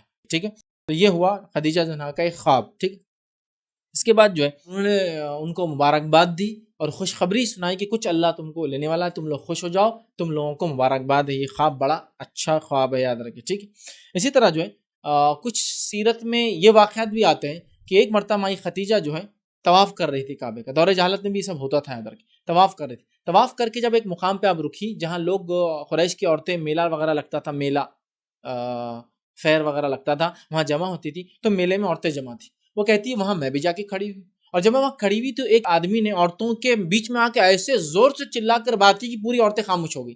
مطلب سب کی اپنی اپنی باتیں چل رہی تھی، وہ آگے خوب چلایا. جب سب نے پلٹ کے دیکھا تو ایک یہودی تھا، وہ ایک یہودی تھا، اور وہ چلا چلا کر بیان کرنے لگا، اور سب خاموش ہو کے عورتیں سننے لگی. کہا اے قریش کی عورتوں، تم میں بہت جلد ایک نبی آنے والا ہے، تم میں بہت جلد ایک نبی آنے والا. دیکھو یہود و نصارہ کی صحیفوں میں، کتابوں میں اور روایتوں میں، ٹریڈیشنز میں کتنی باتیں واضح تھی نبی کے آنے کی کہ ان کو یہ بھی پتا تھا کہ اب اس موسم میں آنے والا ہے. اور قریش کی عورتوں کو بیان کر رہا ہے، وہ جا کے کہہ رہا تمہارے بیچ ایک نبی آنے والا ہے، میں اس لیے چلا کر اعلان کر رہا ہوں، تم میں سے کسی کو معلوم ہو جائے تو پیچھے مت ہٹنا اور فوراً نکاح کر لینا اس سے، تاکہ تم اس کے رفیق ہاتھ بن جاؤ. مطلب ان کی کتابوں میں یہ بھی لکھا تھا کہ وہ قریشی عورت سے شادی کریں گے، اس لیے وہ یہودیہ کے قریشیوں میں ہی اعلان کر رہا تھا. تو کہا جس کو رفیق حیات بننا ہے تیاری کر لے، موقع مل جائے پتہ چلے تو نکاح کر لینا. تو مائی ختیجہ کہتی ہے قریش کی کچھ عورتوں نے اتنی ننگی ننگی گالیاں دی اس کو، کچھ بھی لایا، چونکہ وہ لوگ نہیں مانتے تھے کوئی نبی بیان، ان کا نبی کا تصور ہی نہیں تھا ایکچولی. کچھ قریش کی عورتوں نے اس کو چپل جوتے نکال کے خوب پیٹنا شروع کیا اور پیچھے پڑ گئی اس کے، اور وہ بیچارہ بھاگنے لگا نکل کے. مطلب ان کی اس کے پاس پیشن گوئی تھی نبی آنے والا ہے، قریش میں ہوں گا اور قریش عورت سے شادی کرے گا، اس لیے اعلان کرا. مائی ختیجہ نے وہ پیشن گوئی سنی. بہرحال یہ دو واقعے بڑے مشہور ہیں سیرت کے اندر جو ان کے تعلق سے آتے ہیں. ٹھیک ہے، میں تفصیلات میں نہیں جا رہا ہوں اور میں ریفرنسز بھی نہیں رکھ رہا ہوں، حدیث کے جب حوالے آئیں گے انشاءاللہ دیتے جاؤں گا، باقی سیرت کے حوالے آپ دیکھ سکتے ہیں کتابوں میں. ٹھیک، اسی طرح جو ہے خدیجہ زنہا اور زید بن حارثہ۔ اب ہوا یہ کہ نبی اکرم صلی اللہ علیہ وسلم اور یہ ایک اچھی زندگی گزارنے لگے، آپ کو اولادیں پیدا ہوتے رہی، میں وہ تفصیلات میں نہیں جا رہا ہوں کون سی اولاد کب پیدا ہوئی کیا ہوا، چونکہ ہم مختصر لے رہے ہیں تو مختصر میں اتنا کور کرنا ممکن نہیں ہوگا۔ بہرحال زندگی چلتی رہی، آپ کو پیر در پہ اولادیں ہوتی رہی آپ صلی اللہ علیہ وسلم سے۔ بیٹوں میں سے تو کوئی نہیں بچا، 2 بیٹے ہوئے، بیٹیوں میں سے 4 بیٹیاں بچی، 4 بڑی ہوئی، 4 کی شادیاں ہوئے، نکاح ہوئے، اور نبی اکرم صلی اللہ علیہ وسلم کی زندگی میں انتقال بھی ہوئے 3 کے، اور ایک کا آپ کے انتقال کے بعد انتقال ہوا، ٹھیک ہے۔ بہرحال تو یہ معاملہ بچوں کا ہوا اور زندگی گزر رہی تھی۔ ایک بار ان کے جو بھتیجے تھے خدیجہ زنہا کے، وہ ایک سفر پہ تھے، ایک بازار گئے، اور وہاں سے انہوں نے سوچا اپنی پھوپھی کو جو ان کی بڑی چہیتی تھی، بااخلاق تھی، باکردار تھی، طاہرہ تھی، ان کے لیے غلام خریدنا چاہا، اور انہوں نے ایک غلام خریدا جس کا نام زید تھا، زید بن حارثہ۔ انہوں نے لا کر خدیجہ کو دے دیا رضی اللہ عنہا، اپنی پھوپھی کو۔ خدیجہ رضی اللہ عنہا نے کہا کہ زید تم جو ہے محمد صلی اللہ علیہ وسلم کی خدمت کیا کرو، اور زید محمد صلی اللہ علیہ وسلم کو اتنا پسند کرتے کہ مائی خدیجہ نے کہا کہ آپ ہی یہ غلام لے لیجئے مجھ سے۔ لیکن یہاں ایک بات ذرا غور کرنے کی یاد رکھیے، سیرت کے واقعہ جب ہم پڑھتے ہیں یہ ریئل لائف میں کسی کی داخل ہو رہے ہیں۔ خدیجہ رضی اللہ عنہا اور اللہ کے رسول نکاح ہوا، لیکن دونوں کی ملکیتیں دیکھیے الگ الگ ہی ہیں، سمجھ رہے آپ؟ ہمارے پاس تو حال یہ شادی کرتے پورا قبضہ کر لیتا اس کا۔ یہ بڑی سوچنے کی بات ہے، غور کرنے کی بات ہے۔ یہاں غلام ہے حضرت خدیجہ کا، اور وہ نبی اکرم صلی اللہ علیہ وسلم محبت کرتا ہے، تو آپ کہہ رہے اے میرے شوہر آپ بھی اس غلام کو رکھ لیجئے میری طرف سے۔ گویا ملکیت انہی کی مانی جا رہی تھی، اپنی ملکیت میں سے بیوی شوہر کو کچھ دے رہی ہے تحفے میں۔ ہمارے پاس کوئی مالدار بیوی اور غریب شوہر اور شادی ہو جائے تو یہ پورے قبضہ کرنے کے پیچھے پڑا رہتا، مطلب گویا اس کا شوہر کیا بنا، اس کا بادشاہ بن گیا، اور وہ بیچاری پیر کی جوتی بن گئی، اس کا پورا اس کا ہو جائے گا۔ تمہارا ابا کے پاس گاڑی ہے نا، بولو لا کے دو میرے کو چلانے کا میرے کو۔ ارے یہ تو اس کے باپ کی پراپرٹی بھیا، اس کی پراپرٹی پہ بھی تیرا حق نہیں ہے، دیکھا جائے تو جو اس کا ہے وہ اس کا ہے، وہ اس کی مالک ہے۔ یہ اسلام سے پہلے بھی تھا، اور نبی اکرم صلی اللہ علیہ وسلم کے بعد بھی یہ روایتیں جاری رہی۔ انشاءاللہ دوسری امہات المومنین جن سے آپ نے نکاح اسلام کے بعد کیا رکھوں گا تو یہ چیز واضح ہوں گی انشاءاللہ۔ کبھی اللہ کے رسول روکا نہیں، کبھی ان کے انکم پہ اپنا ہاتھ نہیں ڈالا کہ یہ میری ہے۔ ہمارے پاس تو یہ ہے، اگر بیوی کماتی ہے کسی وجہ سے تو پورا شوہر کھا کے بیٹھتا ہے۔ سپریٹ ہے دونوں کی آئیڈینٹی، زکاتیں دونوں کی الگ نکل رہی، ساری چیزیں۔ تو بہرحال ابھی کلیئر نہیں ہو رہا، اگلے واقعات میں اور کلیئر کروں گا انشاءاللہ اس کانسیپٹ۔ بہرحال تو انہوں نے کہا کہ بڑا میرا غلام تو بس تمہارے پیچھے رہتا ہے، آپ میرے طرف سے غلام کو لے لیں۔ آپ اتنی محبت کرتے تھے زید سے کہ آپ نے اپنا نام دے دے، جو اس زمانے کا سسٹم تھا، ٹریڈیشن تھا کہ اپنے غلاموں کو اپنا نام لوگ دیتے تھے، تو ان کو کہا جانے لگا زید بن حارثہ کے بدلے زید بن محمد۔ لیکن زید رضی اللہ عنہ یہ ظاہر سی بات ایک بڑے کبار صحابہ میں سے، اور یاد رکھیے یہ آزاد تھے، ان کو غلام بنایا گیا تھا، ایکچولی غلام نہیں تھے۔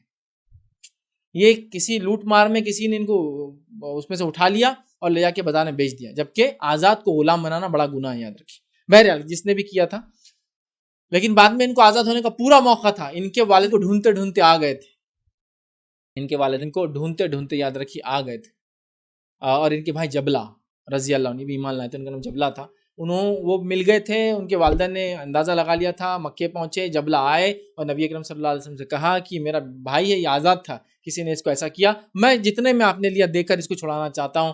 اور اللہ کے رسول نے کہا کہ اب زید سے تو بڑی محبت تھی آپ کو، کہا یہ زید ہے اور یہ تم ہو، آپس میں بات کر لو بھائی، میں تو کچھ نہیں بولتا، اگر زید جانا چاہے تو زید جائے، اور زید رکنا چاہے تو میرے ساتھ رک سکتا ہے، میں کچھ نہیں بولوں گا، تم لوگ طے کر لو۔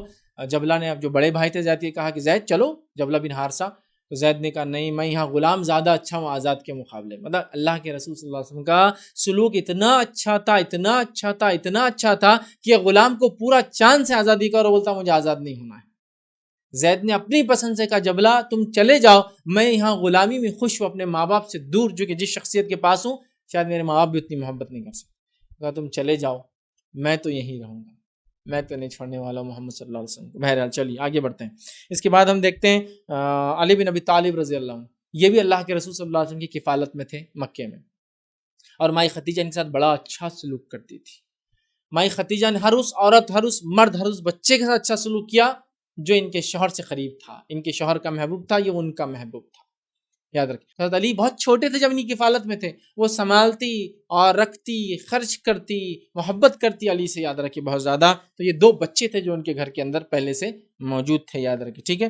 تو ان دونوں کے تعلقات بھی بڑے بہترین تھے۔ اب آئیے وہ مرحلہ آیا نبی اکرم صلی اللہ علیہ وسلم کی زندگی کا کہ آپ آگے بڑھتے گئے، اور ماں عائشہ فرماتی ہے کہ یہ ایسا مرحلہ آ گیا کہ نبی اکرم صلی اللہ علیہ وسلم رات خواب دیکھتے اور صبح تعبیر ہو جاتی۔ میں عائشہ بعد میں روایت کرتی ہے جو سن کیا، مطلب وہ تو تھی نہیں، ابھی آئی نہیں وہ کیس کے اندر۔ بہرحال آپ خواب دیکھتے اور خواب ہو جاتا صبح. یہ اب نبوت کی طرف جا رہے تھے دھیرے دھیرے، خواب دیکھتے خواب سچ ہو جاتا، پتھر آپ کو سلام کرنے لگے تھے، اور بہت ساری چیزیں عجیب و غریب آپ کے ساتھ ہوتی تھی. تو اور آپ کا دل دنیا سے اچاٹ ہو گیا تھا. یہ بت پرستی دیکھ کر آپ پریشان تھے جو کعبے کے اندر ہوتی تھی، سالانہ ہوتی تھی حج کے وقت میں، اور اس کے علاوہ ہوتی تھی، آپ پریشان تھے. تو آپ غار میں چلے جاتے تھے، غار ہیرا. آپ غار ہیرا میں چلے جاتے تھے اور غور و فکر کرتے تھے زمین و آسمان کی پیدائش میں. یہ لات عزا منات یہ معبود نہیں ہو سکتے، یہ تو خود ہم بناتے ہیں. یہ 360 بت، ان کی کوئی حقیقت نہیں. آپ غور و فکر کرتے تھے، سمجھ رہا، زمین و آسمان کی پیدائش. اور کئی کئی دن نہیں آتے تھے، اور جب سامان ختم ہو جاتا کھانے پینے کا تو آتے تھے، فوراً مائی ختیجہ بناتی تھی، اس کو وہ کرتی تھی، بھیج دیتی. آپ بہت لمبے لمبے عرصے تک اس غار میں کنٹمپلیٹ، غور و فکر، اس کو بولتے ہیں نا میڈیٹیشن، ذہن کو ریلیکس کر کے سوچنا، فکر کرنا، وہ کام کیا کرتے تھے. یہ عرصہ لمبا چلا. اور اسی اسنا میں، اسی دور میں ایک مرتبہ آپ کو ایک آواز آئی، اقرا. تو نبی اکرم صلی اللہ علیہ وسلم پریشان ہو کر کہا ما انا بقارئ، میں تو پڑھنا نہیں جانتا، مجھے نہیں پتا. تو اس آواز نے پھر زور سے کہا اقرا، اور وہ کہتے ہیں مجھے اس آواز نے، کسی نے ایسا لگا جیسا بغل میں پکڑ کے دباتے نا گلے میں، تو ایسا دبا دیا، اور اتنی زور سے دبایا کہ لگا جان نکل جائیں گی میری. اور دوسری بار کہا، تیسری بار کہا، تو جب میں سمجھا کہ اقرا سے مراد دہرانا ہے مجھے، جو یہ آواز کہہ رہی ہے اقرا بسم ربک الذی خلق. یہ سورہ اقرا کی پہلی 5 آیتیں نازل ہوئی. نبی اکرم صلی اللہ علیہ وسلم پسینے میں شرابور ہو گئے، مطلب سمجھے نا، پسینے میں نہا گئے. اب اندازہ لگائیے، کوئی دکھتا نہیں ہے، وہ دبا دے آ کر اتنی طاقت سے کہ جان نکلنے ہو، آواز آتی ہے اقرا پڑھو، وہ کہتے ہیں میں تو پڑھا لکھا نہیں ہوں. اور اس کے بعد آپ باہر نکلتے، کچھ روایت میں جب آپ باہر نکلے تو زمین سے آسمان کے بیچ میں جبرائیل کے علاوہ اور کچھ نہیں دکھ رہا تھا، اتنے بڑے تھے جبرائیل علیہ السلام. آپ صلی اللہ علیہ وسلم نے 2 سے 3 مقامات پر روایت میں آتا جبرائیل علیہ السلام کو ان کی اصلی حالت میں دیکھا، جس میں سے یہ پہلا موقع تھا. زمین و آسمان کے بیچ کچھ نہیں جبرائیل کے علاوہ، اتنے بڑے آپ ڈر گئے، پسینہ پسینہ ہو گئے، بھاگتے ہوئے گھر میں آئے اور کہا زملونی، مجھے اڑا دو، مجھے چھپا دو. ہوتا ہے نا کپ کپی، آپ پہ تاری تھی روایت میں آتا، آپ کپ کپی تھی. مائی خدیجہ نے فوراً دیکھا، جلدی جلدی دروازے بند کیے. تو بہرحال اس کے بعد آپ نے ایک چادر اڑائی، چادر کمبل وغیرہ اڑائی اور بیٹھی. اور نبی اکرم صلی اللہ علیہ وسلم فرماتے ایسا لگتا ہے میری جان نکل جائیں گی، میں ضائع ہو جاؤں گا، میں ختم ہو جاؤں گا. مائی خدیجہ نے کہا، بہت دیکھی پہلی وہی پہ آپ بہت ڈر گئے تھے. کہا کہ اللہ کے رسول صلی اللہ علیہ وسلم، اے محمد صلی اللہ علیہ وسلم، اللہ آپ کو ضائع نہیں کریں گا. آپ رشتہ داریوں کو قائم رکھتے ہیں، آپ لوگوں کو کما کر کھلاتے ہیں، یہ آپ کی اوصاف تھے. آپ کی انکم نہیں ہوتی تو آپ الگ سے کام کر کے لوگوں کو انکم جنریٹ کر کھلا، آپ لوگوں کو کھلاتے ہیں، آپ لوگوں کو کپڑا پہناتے ہیں، آپ لوگوں سے حسن سلوک کرتے ہیں، اچھی بات چیت کرتے ہیں. اللہ آپ کو ضائع نہیں کریں گے. یہ لوگ اللہ پر ایمان لاتے، اس زمانے میں ایمان والے تھے، یاد رکھیے. یہ الگ بات تھی کہ شرک کرتے تھے بہت عرب کے اکثر لوگ، لیکن اللہ پر ایمان تھا، اور اللہ ہی سب سے بڑا معبود تھا، الہ. اور اللہ کی کئی صفتوں سے انہوں نے کئی معبود بنا دیے تھے. العزا، اللہ کی صفت العزیز سے بنا دیا تھا، سمجھ رہے آپ بہرحال. تو وہ بڑے ڈر گئے تھے، انہوں نے بڑی تسلی دی. اور مطلب جو ایک رفیق حیات، ایک بیوی کا جو کام ہوتا ہے نا، وہ واقعی میں ادا کیا تھا اپنے شوہر کے لیے. اور کہیں نہ کہیں ورقہ کی باتیں وغیرہ سب دماغ میں آلریڈی تھی، صحیفے، بادل اور خواب، اور آپ صلی اللہ علیہ وسلم کی خواب، آپ کو پتھر کا سلام کرنا، آلریڈی یہ چیزیں کچھ نہ کچھ علامات ظاہر کر رہی تھی، بٹ کلیئر نہیں تھا اب تک کہ آپ نبی ہونے والے. بٹ یہ انسیڈنٹ کلیئر تھا. آپ نے فوراً لپیٹا، اوڑا، تسلی دی، وہ کیا. اور اس کے بعد نبی اکرم صلی اللہ علیہ وسلم ریلیکس ہوئے تو کہا فوراً چلیے ورقہ کے پاس، ورقہ بن نوفل کے پاس ہی فوراً پہنچے دونوں، اور کہا اے میرے چچا زاد بھائی. اب یہ مرحلہ ورقہ کی عمر کا وہ آ چکا تھا. تو ورقہ نابینا ہو چکے تھے، رات کا وقت تھا. یہ لے کر گئی نبی اکرم صلی اللہ علیہ وسلم کو، کہا اے میرے چچا زاد بھائی سنو کیا ہوا محمد کے ساتھ، میرے شوہر کے ساتھ. تو کہا بتاؤ کیا ہوا.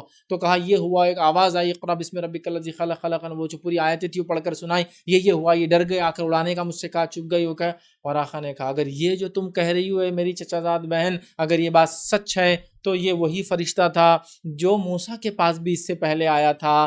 اب تم دیکھتی جاؤ تھوڑے ہی دن باقی ہے، یہ قوم اس کو اس بستی سے نکال دیں گی۔ نبی اکرم صلی اللہ علیہ وسلم نے کہا کہ میری قوم مجھے مکہ سے نکالیں گی؟ کہاں اے محمد سن لو، جو بھی ایسا پیغام لایا ہے اس کو اس بستی سے باہر نکالا گیا ہے، تمہارے ساتھ بھی یہ ہونے والا ہے، لہٰذا اس کے لیے تیاری کر لو، اور کاش کہ اللہ مجھے عمر دے اور زندگی دے تو میں ضرور تمہاری نصرت اور مدد جو کچھ کر سکتا ہوں کروں گا۔ اسی سے علماء لکھتے ہیں جو انہوں نے جملہ کہا نا، اس سے یہ بشرف ایمان ہو چکے تھے، ان کی پوری نیت تھی مدد کریں، پوری نیت تھی۔ تو گویا انہوں نے اس کی ویریفیکیشن کر دی، اور ان کے پاس کیا نالج بیس تھا؟ پچھلی کتابوں کا علم، توریت، زبور اور روایتیں جو لوگوں میں چل رہی تھی انبیاؤں کی اور ان کے بعد کے پیروکار، اس بیسس پہ انہوں نے کہا۔ اور اس کے 3 دن بعد ورقہ انتقال کر گئے، گویا وہ اب زندہ نہیں رہ سکے، آگے کوئی مشن نہیں دیکھا، کچھ نہیں، اور یہ 3 دن میں تو وہی بھی نہیں ہے، اس کے بعد ایک لمبے عرصے تک وہی آئی بھی نہیں اس کے بعد، تو لہٰذا اب ورقہ 3rd ڈے انتقال کر گئے، لوگ کہتے ہیں لیکن یہ ایمان والے تھے۔ لیکن خدیجہ زنہا نے نبی اکرم صلی اللہ علیہ وسلم کے مشن کو سمجھ لیا اور آپ نے ایمان لایا۔ تو غلاموں میں سب سے پہلے زید ہوئے، بچوں میں سب سے پہلے علی ہوئے، انسانوں میں سب سے پہلے خدیجہ ہوئی، اور عورتوں میں سب سے پہلے خدیجہ ہوئی۔ پہلی انسان بھی تھی جو ایمان لائی، پہلی عورت بھی تھی جو ایمان لائی، ان کا شرف یاد رکھی۔ اور اگر اس اختلافی روایت کو لے کہ ورقہ بن نوفل کو بھی مانا جائے تو پھر ورقہ بن نوفل پہلے مرد ہوئے جو ایمان لائے، خدیجہ دوسری عورت ہوئی جو ایمان لائی، مطلب عورتوں میں فرسٹ پہلی عورت ہوئی جو ایمان لائی، اور دوسری انسان ہوئی جو ایمان لائی۔ بچوں کے اندر جو ہے علی لائے، اور انسانوں میں ولی تیسرے ہو رہے ہیں پھر دیکھا جائے تو رضی اللہ عنہ، اور غلاموں میں جو ہے یہ لائے تو چوتھے ہو رہے ہیں۔ اب 40 تک کا، یہ 4 کے بعد 40 تک کا فگر یاد رکھیں، کئی زمانے تک اٹکا رہا، یہ بڑا نہیں فگر یاد رکھیں۔ عمر بن خطاب کی ایمان لانے تک فگر 40 تھا۔ عمر بن خطاب کہتے ہیں میں 40واں تھا جب ایمان لایا، تو بہت لمبے عرصے تک لوگ ایمان نہیں لائے۔ کسی بھی بڑے کام کی شروعات ایک نہیں ہوتی، پہلے ایک زمانے تک محنت ہوتی بہت تھوڑے لوگوں پر، اس کے بعد پھر اللہ تعالیٰ نتیجے دیتا ہے۔ بہرحال چلیے آگے بڑھتے ہیں۔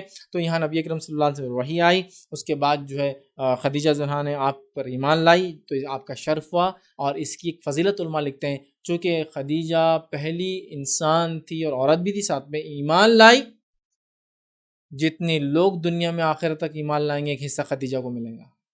کیوں؟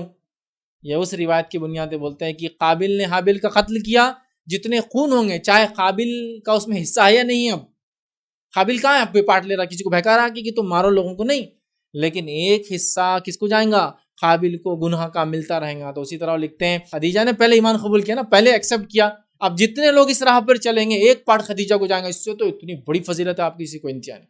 پہلے تو نبی کے نکاح میں ہونا ایک فضیلت، اس کے بعد پہلی عورت یا پہلا انسان ہونا ایمان لانا فضیلت، اور یہ ایک ایک پارٹ سب کے ایمان لانے پہ جا رہا، بولے تو کتنی بڑی فضیلت ہو گئی نا۔ بہرحال جو بھی بات ہے یہ علماء کے اقوال ہے، بہرحال اس پہ کوئی حدیث نہیں کہ ایسا ہوگا، لیکن علماء کے اقوال ہے کہ اس روایت کے مطابق ان کو بھی ایک حصہ ایمان جو بھی لائیں گا اجر ملیں گا۔ تو بہرحال بڑی ان کی فضیلت ہے، یاد رکھیے۔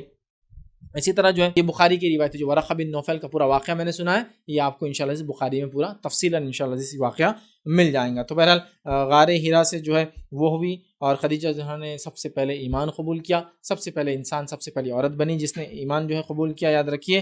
اور جو ہے یہ چیز کے تعلق سے بہت ساری روایتیں بھی آتی ہیں، یاد رکھیے۔ اور تمام مسلمانوں کا اس بات پر اتفاق ہے کہ خدیجہ زنہا پہلی عورت تھی جس نے بہرحال اسلام قبول کیا، یہ اتفاق والا ہے، اور بالاختلاف ورقہ بن نوفل، بہرحال ٹھیک ہے۔ تو یہ بالکل اتفاق ہے اس پر، وہ ایمان لا، یاد رکھیے۔ اب یہ نبی اکرم صلی اللہ علیہ وسلم کے ساتھ ہر عبادت یا جو بھی چیزیں تھی خفیہ طور سے کرتی تھی، جس میں نماز بھی شامل تھی۔ نبی اکرم صلی اللہ علیہ وسلم ابتدائی دور میں نماز پڑھتے تھے، اس میں اختلاف ہے یہ فرض تھی یا نہیں تھی، مطلب کیا مسلمانوں پر فرض 5 نمازوں سے پہلے بھی کیا کوئی نماز تھی جو اللہ چاہتا تھا وہ پڑھے؟ لیکن روایتوں میں یہ بات تو آتی کہ 2 وقت کی نمازیں صحابہ پڑھتے تھے، سورج نکلنے سے پہلے اور سورج ڈوبنے کے بعد پڑھتے تھے، اور نبی اکرم صلی اللہ علیہ وسلم تو پھر رات کی نماز پڑھتے، تہجد جو آپ پہ فرض تھی، یاد رکھیں۔ تو یہاں ایک واقعہ اس طرح سے آتا ہے، واقعہ مسند احمد کا ہے، اور ایک صحابی فرماتے ہیں جن کا نام عفیف بن عمرو الکندی تھا رضی اللہ عنہ، یہ فرماتے ہیں کہ میں ایک مرتبہ بزنس کے سلسلے میں دور جہالت کے اندر جو ہے نبی اکرم صلی اللہ علیہ وسلم جب ایمان مطلب نبوت مل چکی تھی آپ کو، لیکن عربوں میں ابھی دعوت عام نہیں ہوئی تھی، ابھی یہ دعوت خفیہ چلتی تھی، ٹھیک ہے، تو اس دور کی بات ہے۔ تو وہ کہتے دور جہالت میں میں بزنس کیا کرتا تھا عباس رضی اللہ عنہ، نبی اکرم صلی اللہ علیہ وسلم کے چچا سے، ٹھیک ہے، عبداللہ رضی اللہ عنہ کے والد، عبداللہ بن عباس جو کہتے ہیں۔ تو میں بزنس کرتا تھا، میں ان کے پاس ایک بار آیا، رات میں ان کے گھر پہ رکا تھا، ان کا گھر جو مینا کے علاقے کے اندر تھا، تو میں نے رات میں دیکھا ایک آدمی آیا اور کچھ تو بھی کرنے لگا، ٹھیک ہے، سلاد جیسا کچھ ایکشن کرنے لگا، پھر ایک عورت پیچھے سے آئی، وہ بھی وہ کرنے لگی، پھر اس کے پیچھے ایک بچہ آیا، وہ بھی وہ کرنے لگا۔ میں نے عباس سے کہا عباس کون لوگ ہیں یہ تمہاری قوم کی، کیا کر رہے ہیں؟ تو کہا یہ میرا بھتیجا ہے محمد صلی اللہ علیہ وسلم، اس نے نبی ہونے کا دعویٰ کیا ہے اور یہ کہتا ہے کہ لوگوں کو کہ اس پر ایمان لانا ضروری ہے، میری قوم میں تو کوئی ایمان نہیں لائے۔ یہی دو لوگ ہیں جو اس کے پیچھے لگے ہوئے، ایک اس کی بیوی ہے خدیجہ اور ایک اس کا چچا زاد بھائی ہے جس کا نام علی ہے، مطلب میرے بھائی کا بیٹا ہے علی بن ابی طالب، ٹھیک ہے، ابو طالب کا۔ یہ لوگ اس کے پیچھے لائے اور یہ ایسا کرتے ہیں، رات میں آ کر کچھ تو پڑھتے ہیں، تو یہ ان کو دیکھنے لگے، لیکن یہ ایمان بہت زمانے بعد لائے۔ تو جب ایمان لائے تو جب کہنے لگے کاش کہ میں تبھی اگر محمد صلی اللہ علیہ وسلم ایمان لاتا تو میں سب سے اول ایمان لانے والے ہو جاتا، لیکن جب نہیں سمجھے انہوں نے اس دعوت کو، بعد میں لائے، لیکن جب لائے تو کہا کاش جب لاتا تو ظاہر سے ہوتا ہے یہ سب سے اول ایمان لانے والے ہو جاتے تھے نا، سابقون الاولون ہو جاتے تھے، بٹ تب نہیں تھی ان کے تقدیر میں ہدایت جس کو ہم کہہ سکتے ہیں۔ بہرحال تو وہ جب نہیں لائے، لیکن وہ روایت کرتے ہیں کہ لوگ نماز پڑھتے تھے، وہی آ رہی ہے، شوہر ڈرتا ہے، بیوی شامل ہے، نماز پڑھتا ہے شوہر، بیوی شامل ہے، اللہ کے رسول صدقات خیرات کرتے، خدیجہ مائی خدیجہ خرچ کرتی اس کے اندر۔ آپ نے دعوت تبلیغ کا مشن اٹھایا، مائی خدیجہ اس میں ساتھ کھڑی تھی۔ نبی اکرم صلی اللہ علیہ وسلم کو جو چیز چاہیے دور جہالت میں بھی جب اللہ کے رسول وہ غار ہرا کے اندر جاتے تھے، مائی خدیجہ ان کو کھانا اور پینا دے رہی تھی۔ شوہر کی ہر مشن، شوہر کی پسند ان کی پسند تھی، شوہر غلام کو پسند کرتا ہے، خدیجہ تحفے میں دے دیتی ہے، شوہر اپنے بیچارے بھائی کو پسند کرتا ہے، خدیجہ اس کے لیے خدمت کرتی ہے، شوہر کو جو پسند تھا خدیجہ کو وہ پسند تھا۔ ایک مثالی بیوی بھی ہے یاد رکھی، ایک مثالی صحابی ہے یاد رکھی، یہ ایک مثالی ماں ہے امہات المومنین میں یاد رکھی، اور ایک مثالی تجارت کرنے والی عورت ہے، اور ایک مثالی سوشل لائف گزارنے والی عورت ہے، بڑی مثال ایک مثالی مالدار عورت ہے۔ کئی کیریکٹر ہے اس ایک عورت کے، خدیجہ جو ہماری ماں ہے یاد رکھے رضی اللہ عنہا، اور نبی اکرم صلی اللہ علیہ وسلم کے ساتھ زندگی گزارنے لگی۔ ان کی فضیلت میں ایک فضیلت اور یاد رکھے ایڈ کر لیجئے، یہ نبی اکرم صلی اللہ علیہ وسلم نے جب شادی کی پہلی 25 سال میں اور 63 سال کی عمر میں آپ کی وفات ہوئی، تو آپ کی 25 اور 63 اگر لے لے تو 38 سال کی زندگی تھی۔ اس 38 سال کی زندگی میں نبی اکرم صلی اللہ علیہ وسلم کے ساتھ مائی خدیجہ 25 سال رہی، مطلب 2/3 آف دا میرڈ لائف نبی اکرم صلی اللہ علیہ وسلم کی اکیلی تھی۔ اور اس کے بعد بھی یاد رکھیے ایک اور خاص بات یہ تھی، جب تک ان سے اللہ کے رسول صلی اللہ علیہ وسلم کا نکاح تھا انہوں نے دوسرا نکاح نہیں کیا، ان کے وفات کے بعد دوسرا ہوا۔ پھر حضرت سودا بنت زمعہ رضی اللہ عنہا سے آپ نے نکاح کیا جو ہماری دوسری ماں ہے ترتیب کے اعتبار سے، یہ 4 سال اکیلی ان کے نکاح میں رہی، گویا 29 سال کی عمر گزر گئی آپ کی۔ اس کے بعد کی جو عمر آپ کی بچی تھی، سمجھ رہے آپ، 38 سال ٹوٹل تھی، 29 سال گزر گئے، 9 سال یا 10 سال کی عمر باقی ہے، باقی نکاح پورے اس میں ہوں، سمجھا؟ تو 25 سال یہ اکیلی رہی اور 2/3 آف دی میرڈ لائف یہ اکیلی گزاری نبی اکرم صلی اللہ علیہ وسلم، سمجھا بات؟ بہرحال یہ بھی ایک بہت بڑی فضیلت ہے، یاد رکھیے، بڑا حسن سلوک کرتی تھی، بڑی نیک خاتون تھی، اور اتنا کچھ انہوں نے دے دیا، علماء لکھتے ہیں کہ اللہ کے رسول صلی اللہ علیہ وسلم کسی دوسری بیوی کی ضرورت بھی محسوس نہیں ہوئی، مورل، اکنامیکل سارے سپورٹ دیے۔ اس کے بعد کی ازواج نے سب نے مل کر جو دیے ہوں گے، یہ اکیلی نے اتنا دے دیا تھا، اس لیے ضرورت بھی محسوس نہیں، اتنا کچھ کیا اس خاتون نے، آپ سمجھ سکتے خالص کہ اللہ کے رسول نے دوسرا نکاح بھی نہیں کیا ان کے ہوتے، مطلب سب کچھ، یہ 1 وومن آرمی تھی، ہر چیز کرنے کے لیے ریڈی تھی اپنے شوہر کے لیے، اور جانتی تھی شوہر نبی ہے تو بس پھر تو سب کچھ قربان تھا، مال اپنی تجارت دے دی تھی نبی اکرم صلی اللہ علیہ وسلم کو، آپ جو کرنا چاہیں دعوت تبلیغ میں اس کو استعمال کریں۔ اللہ کے رسول اس تجارت سے پیسہ کماتے، اس پیسے دعوت و تبلیغ میں بھی وہ کرتے اور اپنا گھر بھی چلاتے تھے، کیا کچھ بہرحال اس خاتون کی قربانیاں نہیں یاد رکھیے، اور بہت صبر کرنے والی تھی۔ جب یہ ایمان لائی، نبی اکرم صلی اللہ علیہ وسلم ایمان لائے، یہ واقعات ہم سنتے ہیں کہ نبی اکرم صلی اللہ علیہ وسلم ایمان لائے تو ابو لہب کے 2 بیٹوں کے ساتھ نبی اکرم صلی اللہ علیہ وسلم کی 2 بیٹیوں کے رشتے طے ہوئے تھے، لیکن بعد میں وہ نکاح ٹوٹ گئے تو نبی اکرم صلی اللہ علیہ وسلم کو تکلیف ہوئی، سنتے ہیں نا واقعات، لیکن اب یہاں واقعات کو اس اینگل سے بھی تو سوچو، نبی اکرم صلی اللہ علیہ وسلم والد ہے، ایک ماں کی 2 بیٹیوں کی طلاق ہو جاتی ہے ایمان کی وجہ سے، نبی اکرم صلی اللہ علیہ وسلم کی تو بیٹیاں ہیں، وہ ظاہر سی بات ہے باپ کو بھی تکلیف ہوتی ہے، لیکن ایک ماں کی تکلیف، ایک عورت یاد رکھیے اس کے احساسات بہت مختلف ہوتے ہیں، وہ کمزور ہوتی ہے۔ کمزور سے مراد میں یہ نہیں کہہ رہا ہوں کہ مرد اس پہ غالب ہے، بولنے کا مطلب احساسات اس کے ویک ہوتے ہیں، بہت جلدی جو ہے وہ ٹوٹ جاتی ہے، بکھر جاتی ہے، روٹ جاتی ہے نا۔ تو ایک ماں پہ کیا گزری ہوں گی جس کی 2 بیٹیوں کو ایمان کی وجہ سے طلاق دے دی گئی۔ آپ دیکھیے آج کے زمانے میں کوئی اگر مرد کتاب و سنت پر حق پر چلنا چاہتا ہے اور اگر اس کی بیٹیوں کی طلاق کا معاملہ ہے، اس کی بیوی بولیں گی ارے چھوڑ دو تم یہ طریقے پہ چلنا، اس لیے کہ بیٹیوں کے نکاح نہیں ہو۔ اس عورت نے اس چیز کو قبول کیا کہ 2 بیٹیاں طلاق ہو جائے اور گھر پہ بیٹھی رہے، بنسبت اس کی کہ ہم ایمان کا سودا کریں۔ آج بچیوں کی شادی کے لیے ہم اپنے ایمان، مال دولت اور حرام اور حلال کی تمیز بھول جاتے ہیں۔ اس عورت نے پسند کیا طلاق بہتر ہے، رب العزت نے راستے کھول دیے. عثمان ابن عفان آئے, کہا اللہ کے رسول صلی اللہ علیہ وسلم میں آپ کی ایک بیٹی سے شادی کر لیتا ہوں, اور آپ نے نکاح کر لیا, زندگی گزارنے لگے. دیکھیے اللہ راستے نکالتا ہے بھائی, لیکن اس ماں پہ کیا گزریں گی بھیا اتنا سمجھ لو. ایک بیٹی آ کے 2 دن بیٹھ گئی اور بول رہی نہیں کیوں آئی گھر پہ, شادی شدہ ہے, تو ماں کا دل کیسا بیٹھ جاتا نا. گھر میں آپ نے دیکھے اپنے والدین کو یا والدہ کو دیکھے کبھی, والدہ کو نہیں تو اپنی خالہ کو بھی دیکھے کتنے پریشان ہوتے ہیں. یہ ماں کی 2 بیٹیاں اور طلاق دے دی جاتی. ابو لہب کی 2 بیٹوں سے رشتہ ہوا تھا, نکاح ہو چکا تھا, لیکن ودائیگی نہیں ہوئی تھی. جو سسٹم تھا نکاح ہوتا تھا, پھر ودائیگی بعد میں ہوتی, ودائیگی سے پہلے طلاق دے دی گئی. قبول کیا لیکن چوں چرا کا نہیں, پیچھے نہیں ہٹی. سمجھ رہے بات؟ یہ قربانیاں تھی, عظیم صبر تھا ان کا, عظیم قربانیاں تھی. دعوت تبلیغ کے لیے مال خرچ کر دیا, بیٹیوں کی طلاق کو پسند کیا, کوئی وہ نہیں. شوہر کو تکلیف آتی ہے, ہر تکلیف میں خدیجہ جو ہے آپ کو کھڑی بھی ملیں گی. اور ام جمیل اور ابو لہب نے تو پیچھا اٹھا لیا تھا ان کا, طلاق تو دے دی, اس کے بعد گالیاں دیتی ام جمیل, اس کی جو بیوی تھی ابو لہب کی, فلاں کر دیا. اللہ رب العزت نے سورہ مسد نازل کر دی اس کے لیے, جہنم میں ڈال دیا دونوں کو اٹھا کے. یاد رکھیے. بہرحال یہ معاملہ چلتے رہا. خدیجہ ہر وقت, ہر موڑ, ہر پہلو پہ آپ کے ساتھ کھڑی تھی, یاد رکھیے. اور ہر ظلم اور ستم جو نبی پہ ہو رہے تھے برداشت کرتی تھی, اپنے شوہر کو مورلی بوسٹ کرتی تھی. کتنا آدمی ڈپریس ڈاؤن ہو جاتا ہے نا, کتنا آدمی ڈاؤن ہوتا ہے. لیکن کبھی آدمی ایسا بول سکتا ہے کہ ایسا سمجھ لیجئے میرے کو جو ہے سردی کا اثر نہیں ہوتا, میرے کو گرمی کا اثر نہیں ہوتا. ٹھیک ہے, ایک انسان سردی اور گرمی کا اثر محسوس نہیں کر سکتا, یہ ہو سکتا ہے, لیکن سردی اور گرمی فزیکل ایفیکٹ تو ڈال کے ہی جاتی ہے انسان پر. ٹھیک ہے, ایک آدمی بول رہا میں پورے فل سردی میں 0 ڈگری میں ایسا بیٹھ سکتا ہوں. ٹھیک ہے, ٹھیک ہے, وہ حص اس کا کم ہے, وہ محسوس نہیں کرتا ہے. لیکن 0 ڈگری کا فزیکل ایفیکٹ تو اپنی جگہ ہونے ہی والا ہے, ہوگا نا. ایک آدمی بولا مجھے گرمی میں آگ میں کچھ نہیں ہوتا, مطلب مجھے آگ کے چٹکے تکلیف نہیں دیتے, لیکن آگ میں جانے سے تو جل کے مر جائیں گا. یہ بات ایک الگ چیز ہے, لیکن وہ بولا مجھے تکلیف حص محسوس نہیں ہو. ٹھیک ہے, تو نبی اکرم صلی اللہ علیہ وسلم حق کا کام کرے, دین کا کام کرے, لوگ گالی دیتے ہیں. آدمی آپ سمجھ, کسی کے سمجھو شوہر کو اس کے باس نے ڈانٹ دیا تو بیوی کی حالت کیا ہوتی ہے, حالانکہ بیوی کا تعلق ہی نہیں باس سے, لیکن جب وہ آتا ڈپریس گھر پر پریشان ہو کر, تو بیوی کو برا لگتا ہے نا کہ باس نے برا بولا.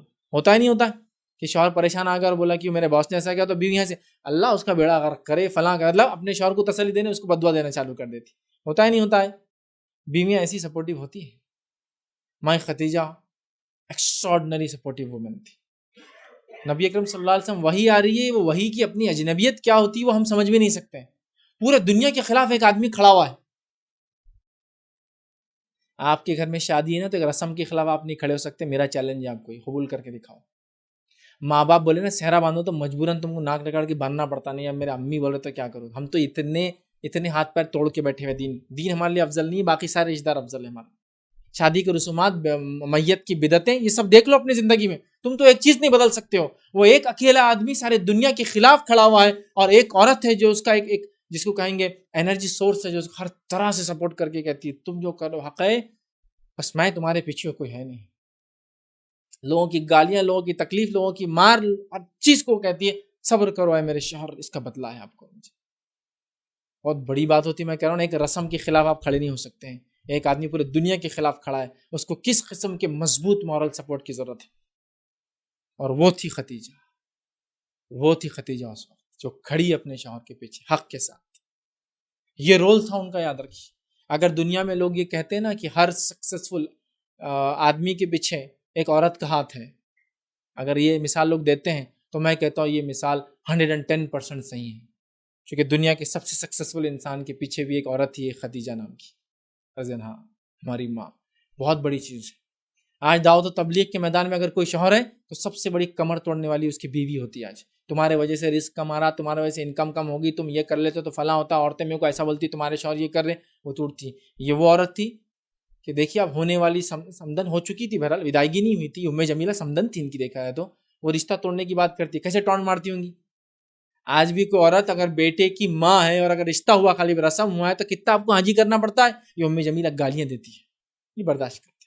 لیکن جب کہتی طلاق دے دوں گی, تو کہتے دے دو, کچھ فرق نہیں پڑتا. ایمان کے مقابلے میں تو یہ کچھ بھی نہیں ہے بھائی. لیکن اس کا اثر نہیں ہوتا ہوں گا کہ ان پہ ہوتا بھائی اثر. ہوتا ہے اثر انسان پہ جب اس کی بیٹیوں کو طلاق دے دے، اس کے شوہر کو کوئی گالیاں دیتا ہے، اس کو تکلیف دیتا ہے، ہر روز باہر جائے تو یہ پتہ نہیں شام تک کس حالت میں واپس لوٹنے والا ہے. تو کتنی صبر والی، کتنی محنت کش، کتنی خرچ کرنے والی کیسی ہوں گی. اور ساتھ میں بچیوں کی تربیت کری، ایسی جس کو کہیں گے انوکھی تربیت انہوں نے اپنی لڑکیوں کی کہ لڑکیاں خود مثال ہے ہمارے لیے پوری کی پوری. نبی اکرم صلی اللہ علیہ وسلم کی بیٹیاں مثال ہے ہمارے لیے، جس میں سے ایک فاطمہ زہرا تو جنت کی خاتون کی جو ہے وہ سردار ہیں. وہ اب اندازہ لگائیے کیسی بچیوں کی تربیت کی ساری جنتی ہیں اور ایک جنت کی سردار ہیں، انہی کی تو بیٹیاں ہیں. سمجھ رہے ہیں بات؟ تو کیا مقام ہے اس خاتون کا، کیا مرتبہ ہے، کیا محنت ہے، کیا کوشش ہے. اور اللہ تعالیٰ قربانیوں کے بیسس پہ لوگوں کو بدلے دیتا ہے، ان کی نیت اور ان کی قربانی. یہ قربانیاں تھی اس عورت کی، تبھی امت کی ماں ہے. یہ کتنی افسوس کی بات ہے میرے اور آپ کے لیے. ان کی زندگیاں ہمیں بالکل نہیں پتہ، ہم پڑھتے بھی نہیں ہیں، لیکن دنیا میں پتہ نہیں کتنی ناولس اور کتنی کتابیں اور کتنی لوگوں کی زندگیوں پہ آپ نے پی ایچ ڈی کر لی ہے.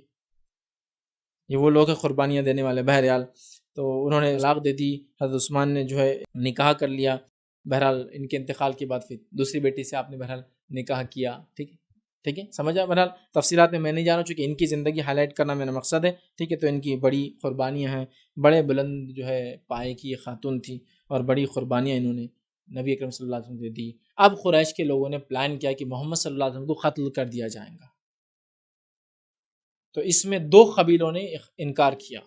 ایک قبیلہ تھا جس نے انکار کیا، وہ تھا بنو ہاشم، اور دوسرا قبیلہ تھا بنو مطلب. ٹھیک ہے، دونوں نے کہا کہ ہم اس منصوبے کے خلاف ہے کہ محمد صلی اللہ علیہ وسلم قتل کیا جائے. حالانکہ دونوں قبیلے ابھی کافر تھے. سمجھا؟ یہ دونوں محمد صلی اللہ علیہ وسلم کا خاندان تھے. دونوں نے کہا کہ ہمارے آدمی کو تم نہیں مار سکتے، اس کے لیے ہم ریڈی نہیں ہیں. جس کی وجہ سے قریش کے ہاتھ بن گئے. چونکہ ان کے اندر کون تھے؟ بنو ہاشم کے اندر ابو طالب تھے جو قریش کے سردار ہیں. وہ خود ہی ان کے ساتھ ہے نا. دوسرے سردار پلان کر رہے مارنے کا، لیکن جب بنو ہاشم اور بنو مطلب ریڈی نہیں ہے تو اس کا مطلب نہیں ہو سکتا یہ کام. اور نبی اکرم صلی اللہ علیہ وسلم کے چچا ایک بہت پاورفل شخصیت تھی. یاد رکھیے، یہ وہ شخصیت تھی جن کے زندہ رہتے ہوئے نبی اکرم صلی اللہ علیہ وسلم فزیکل ابیوز نہیں ہوا تھا. اب تک کسی نے ہمت نہیں کی تھی کہ محمد صلی اللہ علیہ وسلم کو ہاتھ لگائے فزیکل. اس کے بعد بہت سارے ہوئے فزیکلی، لیکن اب تک کسی کی ہمت نہیں تھی، چونکہ چچا کا دبدبہ تھا، ایک مقام تھا، ایک سپورٹ تھا. سمجھ رہے ہیں بات کو؟ تو لہٰذا لوگ خاموش تھے. جب دیکھا کہ یار یہ دو خاندان نہیں مانیں گے تو قتل تو نہیں ہو سکتا، اور ان کی دعوت تو بڑھتی جا رہی ہے، تو کہا ان سب کو نظر بن حارثہ بلکہ ایک شخص تھا، اس ملعون نے کیا کیا اٹھا اور کہا ان سے تجارت بند، ان کے سے نکاح بند، ان کا بازاروں میں آنا جانا بند، ان کا سوشل بائیکاٹ، ان کو کیا کرو نظر بند کر دو. سب نے کہا واہ واہ، تم نے منہ کی بات چھین لی کہ یہ نہیں تو اب یہ تو ہمارے دل میں تھا. واہ واہ شروع. اور ایک تحریر لکھی گئی، تو باقی سب سردار تو ایک جگہ تھے. تحریر لکھی گئی، کعبے پہ لٹکا دی گئی، اور ان سب کا بائیکاٹ. یہ 7ویں سال کی 790 کی بات ہے. یاد رکھیں جو ہجرت سے پہلے کے سال ہے وہ 90 کہلاتے ہیں، اور پھر دوبارہ 790 کی یہ بات ہے. اور انہوں نے بائیکاٹ کر دیا، اور سارے لوگ مل کر، مسلم بھی اور غیر مسلم بھی، سب مطلب پورے مسلمان، اور اس کے ساتھ ساتھ یہ دو قبیلے بنو ہاشم اور بنو مطلب جو ہے، یہ دونوں خاندان اور پورے مسلمان ایک جگہ باندھ دیے گئے. ایک جگہ کیا بولیں گے اس کو، ایک نظر بند جیسا کچھ ایک علاقے کے اندر کر دیے گئے، جس علاقے کو جو ہے شعب ابی طالب کے نام سے مشہور کیا گیا. اس جو علاقے میں تھے شعب ابی طالب کے نام سے اس چیز کو مشہور کیا گیا. اور اس میں ساروں نے تکلیف اٹھائی، اور 1 سال تقریباً گزر گیا. 1 سال کے بعد نہ کھانا تھا نہ پینا تھا. کچھ لوگ چھپکے کچھ سامان بھیج دیتے تھے، چھپکے کچھ لوگ باہر جا کے لا لیا کرتے تھے، ورنہ قریش نے تو آس پاس گارڈ بھی بٹھا دی تھی کہ کوئی دعوت قبول کرنے اندر نہ جائے. 3 سال گزارے جس میں نبی اکرم صلی اللہ علیہ وسلم بھی تھے شعب ابی طالب کے اندر، اور بہت سخت دور تھا، اور مائی ختیجہ بھی اس کے اندر تھی. اسی دوران آپ کی صحت کمزور ہوتی گئی، ڈیٹوریٹ ہوتی گئی، اور آپ بہت ویک ہوتی گئی اس 3 سال میں جو بھوک اور پیاس تھی. کچھ روایتوں میں تو یہ تک آتا، جیسے سعد بن ابی وقاص رضی اللہ عنہ فرماتے ہیں ہم لوگوں کی حالات یہ تھی جب ہم اس علاقے میں رہتے تھے کہ رات میں ہم لوگ کیا کرتے تھے، جھاڑ کے پتے جلاتے تھے اور پتوں کو پانی میں ڈال کے پیا کرتے تھے. شعب ابی طالب میں یہ حال ہوا. کچھ بار چمڑا ہم کو مل جاتا تھا جانوروں کا، چمڑے کو جلاتے تھے اور جلا کر اس کے راکھ کو پانی میں ڈال کے یا گاڑھا بنا کے پیسٹ کھایا کرتے تھے. مطلب پتے تک مل جاتے سوکھے تو جلا کے کھا لیا کرتے تھے. یہ وہ سختی والا دور تھا. یاد رکھیے بہت سخت دور تھا. صحابہ کہتے ہیں، روایتوں کے اندر آتا ہے کہ کئی دنوں تک جو ہے پیخانہ نہیں آتا تھا لیٹرین. اور ہوتا تو اتنا سخت ہوتا اور ایسا ہوتا جیسے کہ مینگنی ہوتی اونٹ کی، چونکہ نمی نام کی چیز نہیں ہوتی تھی نا، غذائیت جب الگ الگ کھاتے ہیں تو الگ نیوٹرینٹ جاتے ہیں تو نمی ہوتی ہے، تو بہت مشکل ہوتی، کھانا بھی مشکل تھا، اس کو نکالنا بھی مشکل ہوتا تھا، کیونکہ جسم ظاہر سی بات ہے اس کے لیے بنا نہیں ہے ہمارا، اس کو تو اتنا پانی چاہیے ہر روز۔ 3 سال اس سختی میں گزارے مردوں نے اور بچوں نے اور مسلمانوں نے، اور کئی نان مسلم بھی غیر مسلم بھی تھے، سمجھ رہے اس بات کو؟ لیکن سیرت سے ہم پھر بھی سبق نہیں لیتے۔ یہاں ایک نقطہ تو یہ کہ صبر اور تحمل اور جو تکلیفیں برداشت کی، لیکن دوسرا نقطہ ہے کہ نان مسلم کا پورا سپورٹ تھا 2 خاندانوں کا۔ آج ہم لوگوں کا تو معاملہ یہ ہے کہ ہم کسی سے تعلق ہی نہیں رکھنا چاہتے، ہم تو ہماری جماعت سے جو نہیں اس کی طرف منہ نہیں کرنا چاہتے، یہاں تو کافر بھی ساتھ ہیں یہاں سزا کے اندر، یہ سب وہ کر رہے ہیں، اور آخر بالآخر یہی ہوا کہ تمام لوگوں نے آواز اٹھائی جو ان کے خاندان سے ان کے رشتے تھے، اور کہا کہ کیوں یہ کیا جا رہا ہے، خوب شور و غل مچا 3 سال کے بعد، اور قریش کو یہ سینکشنز ہٹانا پڑے اور کعبے سے تختی نکال کر پھینک دی گئی۔ تو کیوں جا کر ہم لوگوں سے معاہدے نہیں کرتے ہیں آج کے اس حالات کے اندر، جن حالات سے ہم گزر رہے ہیں، جبکہ کچھ لوگ ہمارے خلاف جمع ہیں، تو ہم لوگ کیوں نہیں اتحاد قائم کرتے آپس میں، اور اتحاد قائم کرتے ان لوگوں سے جو ہم سے اتفاق رکھتے ہیں، چاہے وہ ہمارے دین اور عقیدے پہ نہ ہو۔ یہاں تو کیا گیا بھائی، یہاں تو ہوا، یا 3 سال وہ رہے، کیوں انہوں نے برداشت کی تکلیفیں؟ صرف خاندان کی وجہ سے کہ محمد ہمارے خاندان کا ہے اور اگلا ولی عہد ہے یہ قریش کا، اس کو کوئی ہاتھ نہیں لگا سکتا۔ تو آج تم نہیں کر سکتے ہو؟ ہمارا حال تو یہ کہ ایک جماعت سے دوسری جماعت میں گیا تو پورے خاندان سے رشتہ توڑ کر بیٹھے ہوئے ہم لوگ۔ کون سا طریقہ ہے، کہاں کا طریقہ ہے؟ یہاں تو یہ ملتا ہے، یہاں سے نبی اکرم صلی اللہ علیہ وسلم نکلتے مدینہ پہنچتے ہی سب سے پہلے بنو نذیر بنو قینقاع ان سے معاہدے کرے، کون ہے یہ؟ یہود ہے، یہ انبیاءوں کے قاتل ہے، لیکن ان سے معاہدہ کرتے ہیں آپ۔ ہمارا حال یہ کہ ہمارے مسلک کا لیکن ایک عمل الگ کرتا تو منہ نہیں دیکھنا چاہتے اس کا۔ کہ سیرت کے واقعات اگر ہم دعویٰ کرتے ہیں نا قرآن و سنت پہ عین ہم ماننے والے، یہ واقعات بھی ہمارے لیے چھے، پھر کیوں ہم اس کو نہیں لیتے ہیں؟ ان حالات کے اندر وہ لوگ جو مظلوم ستائے ہوئے وہ ہمارے سپورٹ میں کھڑے، آج ان سے معاہدے کرے، ان کے ساتھ ہم رہے، وہ لوگوں کا سپورٹ ہم لے سکتے ہیں۔ یہ ہمارے نبی کی سیرت سے ہم کو ملتا ہے، اور یہ ایمان لانے کے بعد کے واقعات ہیں۔ چلیے بہرحال یہ سارا ہوا، سینکشن ہٹائے گئے، کچھ قبیلے کے بڑے بڑے لوگ کھڑے ہوئے اور کہا بہت ہو گیا، جن کی بیٹیاں وہاں تھیں، جن کے بیٹے، بہت ہو گیا، اٹس انف، اور سینکشن ہٹا دیے گئے، وہ وہاں سے نکل گئے، سب لوگ آزاد ہو گئے۔ لیکن یہاں بہت تکلیفوں کو سہتے سہتے ماں خدیجہ بہت ویک ہو چکی تھی، کمزور ہو چکی تھی، اور بہت جو ہے جس کو کہیں گے نا صحت کے اعتبار سے کمزور ہو چکی تھی، اور بہرحال یہاں سے نکلنے کے بعد آپ زیادہ دن زندہ نہیں رہی، یاد رکھیں بیماری آپ کی بڑھتی گئی۔ نبی اکرم صلی اللہ علیہ وسلم کا آپ سے کیا لگاؤ تھا وہ بھی دیکھ لیتے ذرا، آپ کتنی محبت کرتے ہیں ان سے۔ آئیے چند واقعات ہی رکھوں گا، بہت زیادہ لمبا نہیں لوں گا، لیکن آپ کی محبت یہاں پتہ چلتی ہے۔ نبی اکرم صلی اللہ علیہ وسلم کی قلبی تعلق تھا اس بیوی سے، اس ہماری ماں سے، یاد رکھیے نبی کا کتنا قلبی تعلق تھا۔ بخاری اور مسلم کی روایت ہے، ماں عائشہ فرماتی ہے کہ میں نے کسی خاتون سے اتنی غیرت نہ کھائی جتنی خدیجہ سے میں نے غیرت کھائی، ٹھیک ہے، کیونکہ رسول اللہ صلی اللہ علیہ وسلم اکثر و بیشتر انہی کا تذکرہ میرے سامنے کیا کرتے تھے۔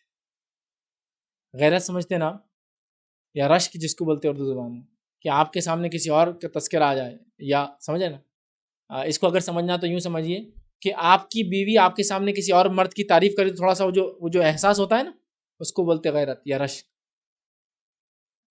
تھوڑی حسد بھی ہوتی ہے اس میں، تھوڑی جلن بھی ہوتی ہے، اس کی بات کی ہو رہی میرے سامنے، سمجھ رہے نا آپ، تھوڑا سا اس کو بولتے غیرت۔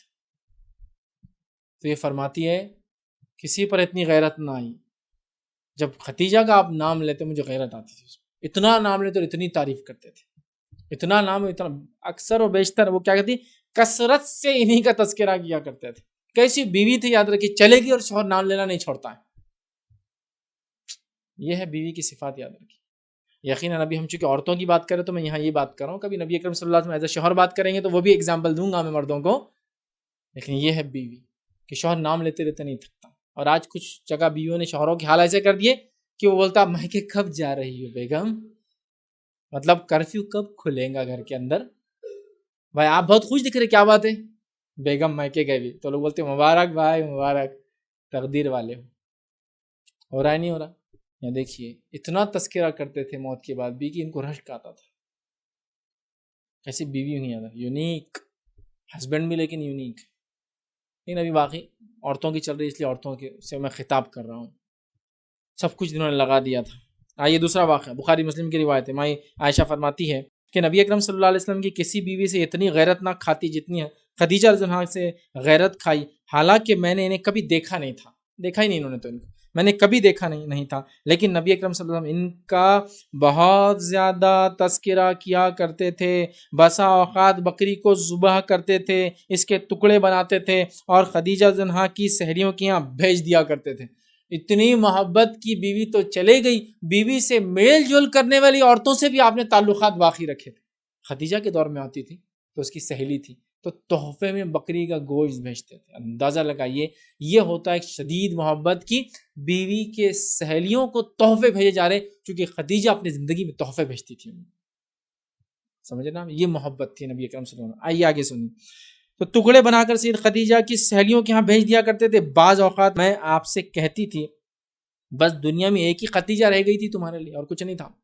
مطلب مائی عائشہ ظاہر سی بات یہ بھی ایک بیوی ہے، آپ بیوی اور شوہر کی باتیں یاد رکھیں تو اس کو آڈ میں نہ لے کہ ارے یہ حضرت عائشہ کیسا بول سکتی، وہ اپنے شوہر سے بات کر رہی ہے، وہ نبی بھی ہے لیکن شوہر بھی ہے، تو بیوی اور شوہر کی آپس کے اندر کی باتیں ہیں بہرحال۔ تو وہ کیا کہتی ہے کہ میں کبھی کبھار ایسا کہہ دیا کرتی تھی نبی اکرم صلی اللہ علیہ وسلم، ایک عورت خدیجہ ہی رہ گئی تھی دنیا میں اور عورتیں تھی نہیں کوئی، مطلب ہم سے شادی کر لی، اتنی بہت سی بیویاں آپ کے پاس، یاد ابھی بھی اسی کو کرتے ہو، تو کوئی عورت تھی نہیں دنیا میں، خدیجہ ایک ہی، مطلب اتنا تذکرہ کرتے تھے کہ ماں عائشہ کہہ پڑتی تھی کہ دنیا میں شاید ایک ہی عورت تھی بس، اور وہ خدیجہ تھی، اور آپ انہی کا تذکرہ کرتے ہو، کچھ اور دوسری بات ہوتی نہیں آپ کی۔ تو کہتی ہے خدیجہ ہی رہ گئی ہے۔ آپ فرماتے تھے اس میں بہت ساری خوبیاں تھی اے عائشہ، بہت خوبیاں تھی، کہ حضرت خدیجہ کے بعد سب سے چہیتی بیوی آپ کی حضرت عائشہ ہی تھی۔ عائشہ بہت خوبیاں تھی اس عورت کے اندر، خوبیاں تھی، اس سے میری اولاد تھی، میرے دل میں اس کی محبت گھر کر چکی ہے، اس سے مجھے اولادیں ہوئی، تم سے کسی سے بھی نہیں ہوئی، اور اس کی محبت میرے دل میں گھر کر چکی ہے، تو لہٰذا تم نکالنے کی کوشش مت کرو، یہ نہیں ہو سکتا۔ ہوتا ہے نا ایک بیوی چاہتی کہ بس اسی کا راج رہے اس کے شوہر پر، اگر اس کو 2-3 بیویاں تو جو ایک بیوی وہ چاہتی میرا ہی راج ہے، کہا اس کی محبت گھر کر چکی ہے، مطلب یہ تم نکال نہیں سکتی وہ محبت۔ نبی اکرم صلی اللہ علیہ وسلم کے لیے قربانیاں اتنی عظیم تھی، اتنی عظیم تھی، اتنی عظیم تھی کہ نبی اکرم صلی اللہ علیہ وسلم محبت راسخ تھی ان کے دل، ان کے جانے کے بعد بھی۔ سمجھ رہے ہیں بات کو؟ بہرحال یہ بڑی عظیم بات ہے۔ آئیے ایک اور واقعہ سنیں، ان کی نبی اکرم صلی اللہ علیہ وسلم کی محبت یہ جانے کے بعد یہ تھی، زندگی میں کیا رہی ہوں گی، لیکن بہت زیادہ روایتیں اس زمانے کی نہیں ملتی، اس لیے میں نہیں کوٹ کر رہا، خیاسی واقعات یا لوگوں نے ضعیف وغیرہ روایت، لیکن وہ ٹھیک نہیں وہ ساری چیزیں کوٹ کرنا، اسی لیے یہ روایتیں ثابت ہے، اس سے اندازہ لگا لو کہ کیا ہوتا ہوگا زندگی میں جب موت کے بعد یہ محبت کا عالم ہے۔ آئیے آگے ایک واقعہ سنی، ام المومنین عائشہ زنہا فرماتی ہے کہ ایک روز جو ہے خدیجہ زنہا کی جو ہے ہمشیرہ حالہ، ان کی بہن حالہ جو ہے بنت خویلد نے اندر آنے کی اجازت طلب کی، تو رسول اللہ صلی اللہ علیہ وسلم کو سیدہ خدیجہ کی اجازت مانگنے کا طریقہ یاد آ گیا، مطلب حالہ کا طریقہ خدیجہ کے جیسا تھا، مطلب بہن کا طریقہ بہن کے جیسا تھا، مطلب خدیجہ جب گھر میں داخل ہوتی جو طریقے سے اجازت مانگتی، حالہ جو ان کی بہن تھی وہی طریقہ اختیار کرتی تھی اجازت کا۔ تو عائشہ زنہ فرماتی ہے یہ انداز دیکھ کر مجھے غصہ آ گیا، مطلب وہی غیرت والا پارٹ کہ اب یہ آ گئی، انہوں نے وہ طریقے سے مانگا، اب پھر اللہ کے رسول اس کی بات کرنا شروع کر دیں گے۔ ہوتا ہے نا جیسا کہ ایک انسان ہے کسی کی ہمیشہ تذکرہ کرتا، پھر کوئی آدمی ابھی تذکرہ ختم ہی ہوا تھا، کوئی تیسرا آدمی آ کے بولے اس کا کیا، آپ بولتے ارے پھر انہوں نے یاد دلا دی، اب پھر وہی چلیں گا کہ یہ تھا، ہوتا ہے نا ایسا اس کو انسان، تو اب وہ آ گئی، اب اللہ کے رسول کو ان کو پتا ہے عائشہ کو وہ یاد آ جائیں گا، تو وہ کہتی ہے کہ جیسے ہی انداز آیا تو مجھے تو غصہ آ گیا یہ انداز کے اوپر، حالانکہ آیا اور میں نے کہہ دیا کہ یہ کیا آپ ہر وقت قریش کی ایک بڑھیا عورت کی باتیں کرتے رہتے، پھر اللہ کے رسول نے ذکر شروع کر دیا کہ خدیجہ جب تھی تو حالہ ایسی آتی تھی، حالہ آتی تھی اجازت مانگتی تھی، خدیجہ بھی ایسی اجازت مانگتی تھی، تو میں عائشہ غصہ آ گیا اور کہا کہ آپ پھر اس ایک بڑھیا کو لے کے بیٹھ گئے قریش کی، دوسرا تو آپ کو کوئی عورت دنیا میں ہے نہیں، اور آپ پھر اب اس کا تذکرہ کرنا شروع کر دی، پھر وہ بڑھیا مطلب بڑی عورت تھی نا، ایج میں بھی زیادہ تھی، اور پھر میں کہہ رہا ہوں یہ دو سوکنوں کے بارے میں ان کا آپسی ڈسکشن ہے اور یہ میاں بیوی کے بیچ کا ڈسکشن ہے، تو یہ بہت فری ہے، تو اس کو ایسا ادر وے نہیں لینا چاہیے، ان سب باتوں کو بہت فری ہو رہا ہے کہ کیا لگا کہ ماں عائشہ عمر میں بہت چھوٹی ہے نبی اکرم صلی اللہ علیہ وسلم سے، لیکن بیوی ہونے کے ناطے شوہر اور بیوی کا مقام ہے، یاد رکھیے ایک دوسرے سے ایسی بات کرتے ہیں، تو کہا اب پھر آپ لے کر بیٹھ گئے اس بڑھیا کا تذکرہ، اور بہت بڑی عورت کا انہوں نے لفظ استعمال کیا جس کو اردو میں کہیں گے کھوسٹ، پھر لے کر بیٹھ گیا آپ اس عورت کا تذکرہ جو کب کی ختم ہو چکی ہے، اب ان کا انتقال بھی ہوگا، کب کی ختم ہو چکی ہے، اب آپ پھر وہ تذکرہ لے کے بیٹھ گئے کہ اللہ نے اس سے بہتر آپ کو بیویاں عطا کی ہے، اللہ نے آپ کو اس سے بہتر بیویاں عطا کی ہے، پھر آپ اس کا تذکرہ لے کے بیٹھ گئے۔ آئیے نبی کریم صلی اللہ علیہ وسلم کی محبت کے تعلق سے ایک اور واقعہ دیکھتے ہیں۔ ماں عائشہ فرماتی ہیں اور کہتی ہیں، یہ جو روایت الاصحابہ یا مجموعہ زوائد کے اندر آپ کو روایت ملیں گی، ماں عائشہ فرماتی ہے جب رسول اللہ صلی اللہ علیہ وسلم سید خدیجہ کا تذکرہ کرتے تو ان کی تعریف کرتے ہوئے اور ان کے حق میں خوب استغفار کرتے تھے، تعریف بھی کرتے تھے اور استغفار بھی کرتے تھے۔ تو پتہ چلا میت کے لیے استغفار مومنوں کو کرنا ثابت ہے، یہاں تو نبی خود کر رہا ہے استغفار۔ بہرحال استغفار جو ہے کرتے ہوئے اکتاتے نہیں تھے، تعریف کرتے ہوئے کبھی نہیں اکتا اور استغفار کرتے ہوئے کبھی نہیں اکتا ہے۔ آگے وہ فرماتی ہے اور کہتی ہے کہ ایک دن آپ نے ان کا تذکرہ کیا تو مجھے غصہ آ گیا، تو میں نے کہا اللہ نے آپ کو اس بڑھیا کے بدلے میں کتنی ساری بیویاں عطا کر دی ہیں۔ سمجھ رہے بات؟ یہ آپسی بات ہے، ہسبینڈ اینڈ وائف، کتنی ساری بیویاں جو ہیں عطا کر دی ہیں، ٹھیک ہے، بدلے میں عطا کر رکھی ہے۔ میں نے آپ کو دیکھا کہ آپ کو غصہ آ گیا، نبی اکرم صلی اللہ علیہ وسلم کے چہرے پر غصہ آ گیا اور میں گھبرا گئی۔ اور وہ کہتی ہے میں گھبرا گئی، میں نے اپنے دل میں کہا اے الہی، اے اللہ، ٹھیک ہے، تو اپنے رسول کا غصہ ختم کر دے تو میں دوبارہ ایسی باتش نہیں کروں گی۔ وہ بڑھیا جو بولتی ہوں اب نہیں بولوں گی کبھی، کہ بہت زیادہ نبی کے غصے میں آ گئے تو کہا اللہ بس اب غصہ ختم ہو جائے اللہ کے رسول کا، تو میں اب نہیں بولوں گی بڑھیا کبھی ختیجہ کو، کچھ بھی نہیں بولیں گی جو بھی کرے۔ یہ انہوں نے دل میں کہا۔ جب رسول اللہ صلی اللہ علیہ وسلم میری حالت دیکھی کہ میں ڈر گئی، کپ کپا رہی اور کہ نبی غصے میں آ گئے، تو میری حالت دیکھی تو فرمایا آپ نے یہ بات کیسے کہہ دی؟ وہ مجھ پر اس وقت ایمان لائے تھے جب سب لوگ میرا انکار کر رہے تھے، آپ نے یہ بات کیسے کہہ دی بڑھیا اور اس طرح سے، جبکہ وہ عورت تھی ختیجہ، جب دنیا میرا انکار کر رہی تھی اس نے میرا اقرار کیا، وہ تب مجھ پر ایمان لائی تھی جب لوگ میری تکذیب کرتے تھے، میرا انکار کر رہے تھے۔ اس نے مجھے اس وقت جگہ دی جب لوگ مجھے اپنا پیچھا چھڑا رہے تھے، مجھے باہر نکال رہے تھے، اور اس نے مجھے جگہ دی، اپنے پاس اندر رکھا، اور اسی سے مجھ کو اولاد دی گئی ہے، اور تم سب کی جانب سے میں اولاد سے محروم رہا ہوں، باقی کسی بیوی سے آپ کو اولاد نہیں، تو کیوں یاد نہیں کروں گا میں اس کو؟ دنیا نے انکار کیا، وہ ایمان لائی، دنیا نے نکالا، اس نے مجھے قبول کیا، مجھے اللہ نے اس سے اولاد دی، تم سب سے بے اولاد رکھا ہے۔ عائشہ کہتی پھر میں نے سوچ لیا اب میں نہیں بولوں گی کچھ بھی ان کو برا، نہ تذکرے پہ برا بولوں گی نہ کچھ الفاظ ادا کروں گی۔ سمجھ رہے بات کو؟ میں سمجھتا ہوں اتنے واقعات سے نبی اکرم صلی اللہ علیہ وسلم کے اور ان کے تعلقات کیا تھے آپ لوگ بہت ڈیٹیل میں سمجھ گئے ہوں گے، تھوڑی سی چیز سے مطلب آپ باقی سمجھ گئے کہ کیا کتنی ہوئے، سمجھ رہے بات کو؟ ٹھیک ہے، نبی اکرم صلی اللہ علیہ وسلم کی ماں ختیجہ سے محبت کا عالم یہ تھا کہ ان کے سہیلیوں کا بھی اکرام کیا کرتے تھے، اور میت کے رشتہ داروں کا اکرام میت کے مرنے کے بعد حقوق میں ہے، معلوم،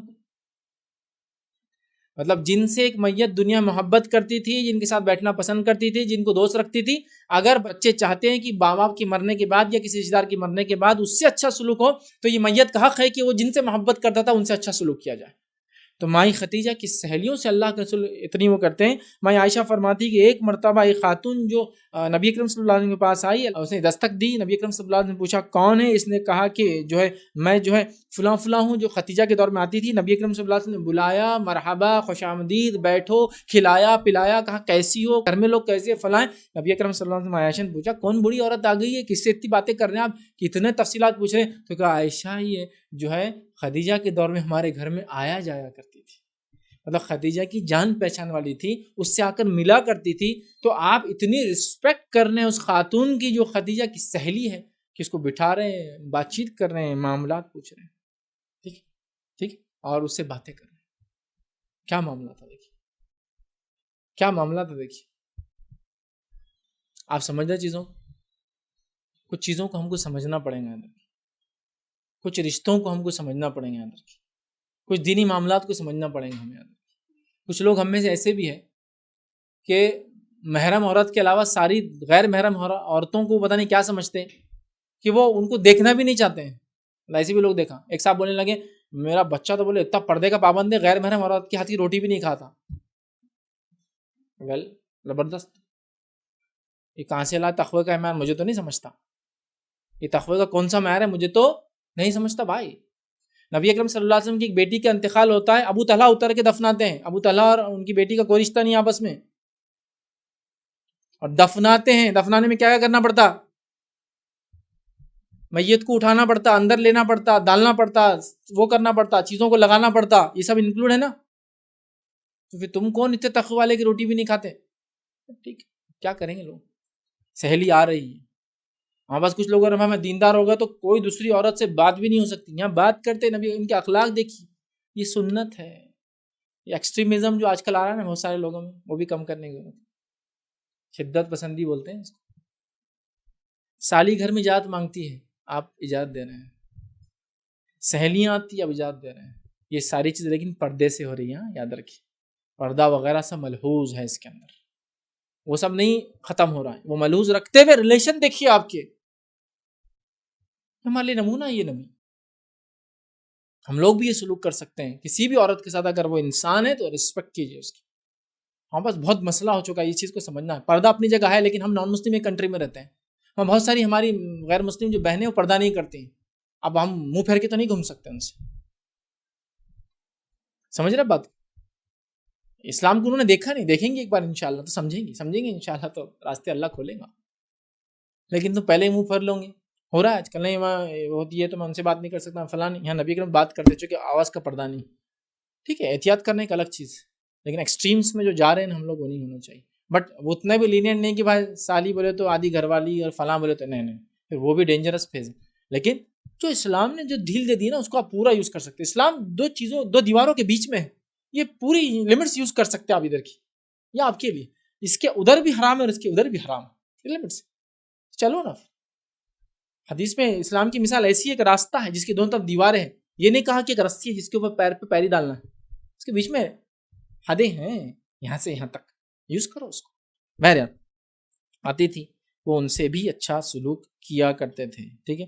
خدیجہ رضی اللہ عنہا کے تعلق سے نبی اکرم صلی اللہ علیہ وسلم فرماتے ہیں یہ امت کی سب سے بہترین خاتون ہیں. آئیے روایت کے پاس بخاری کے ساری دنیا کی عورتوں سے بہتر سیدہ مریم علیہ السلام اور خدیجہ رضی اللہ عنہا ہے. ساری دنیا کی عورتوں سے بہتر دو عورتیں ہیں، مریم اور دوسری خدیجہ. مطلب ہم سے پہلے کی امتوں مریم اور اس امت کے لیے خدیجہ، یہ معنی ہو رہا ہے اس کا.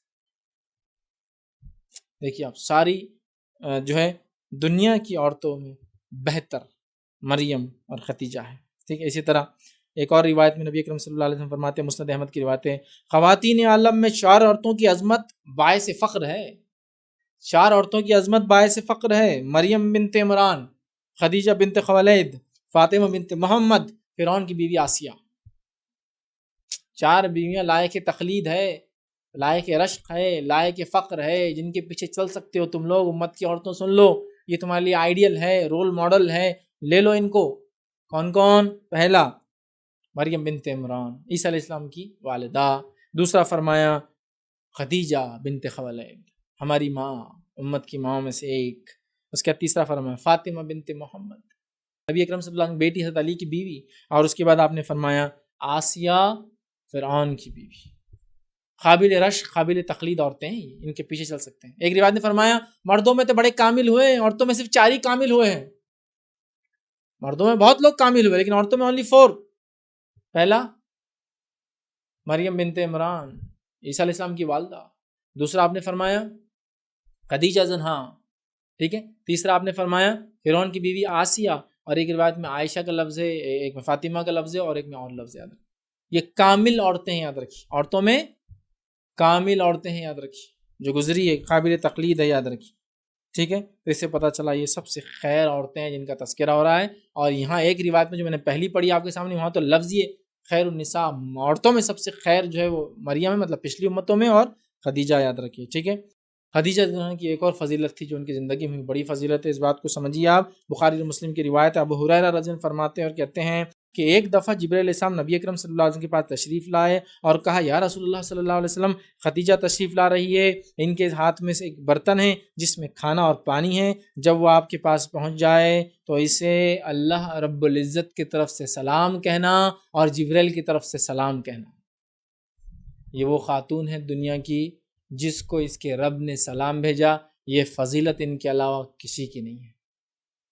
کیا فرمایا جبرائیل علیہ السلام نے؟ یہ خدیجہ آ رہی ہے، وہ ہاتھ میں سالن کا ایک برتن لا رہی ہے اور پانی لا رہی ہے، اور جب وہ آئے ان کے رب کے طرف سے سلام کہنا اور میری جانب سے جو ہے سلام کہنا. اور کہا اور جنت میں ہیرے کا جواہرات سے بنے ہوئے گھر کی بشارت دینا جس میں نہ کوئی جو ہے شور ہوگا، نہ شرابہ ہوگا، نہ کوئی تھکاوٹ ہوگی، نہ کوئی اکتاہٹ ہوگی. کیا دور تکلیف کا اور کیا بشارت مل رہی ہے اس کے اندر.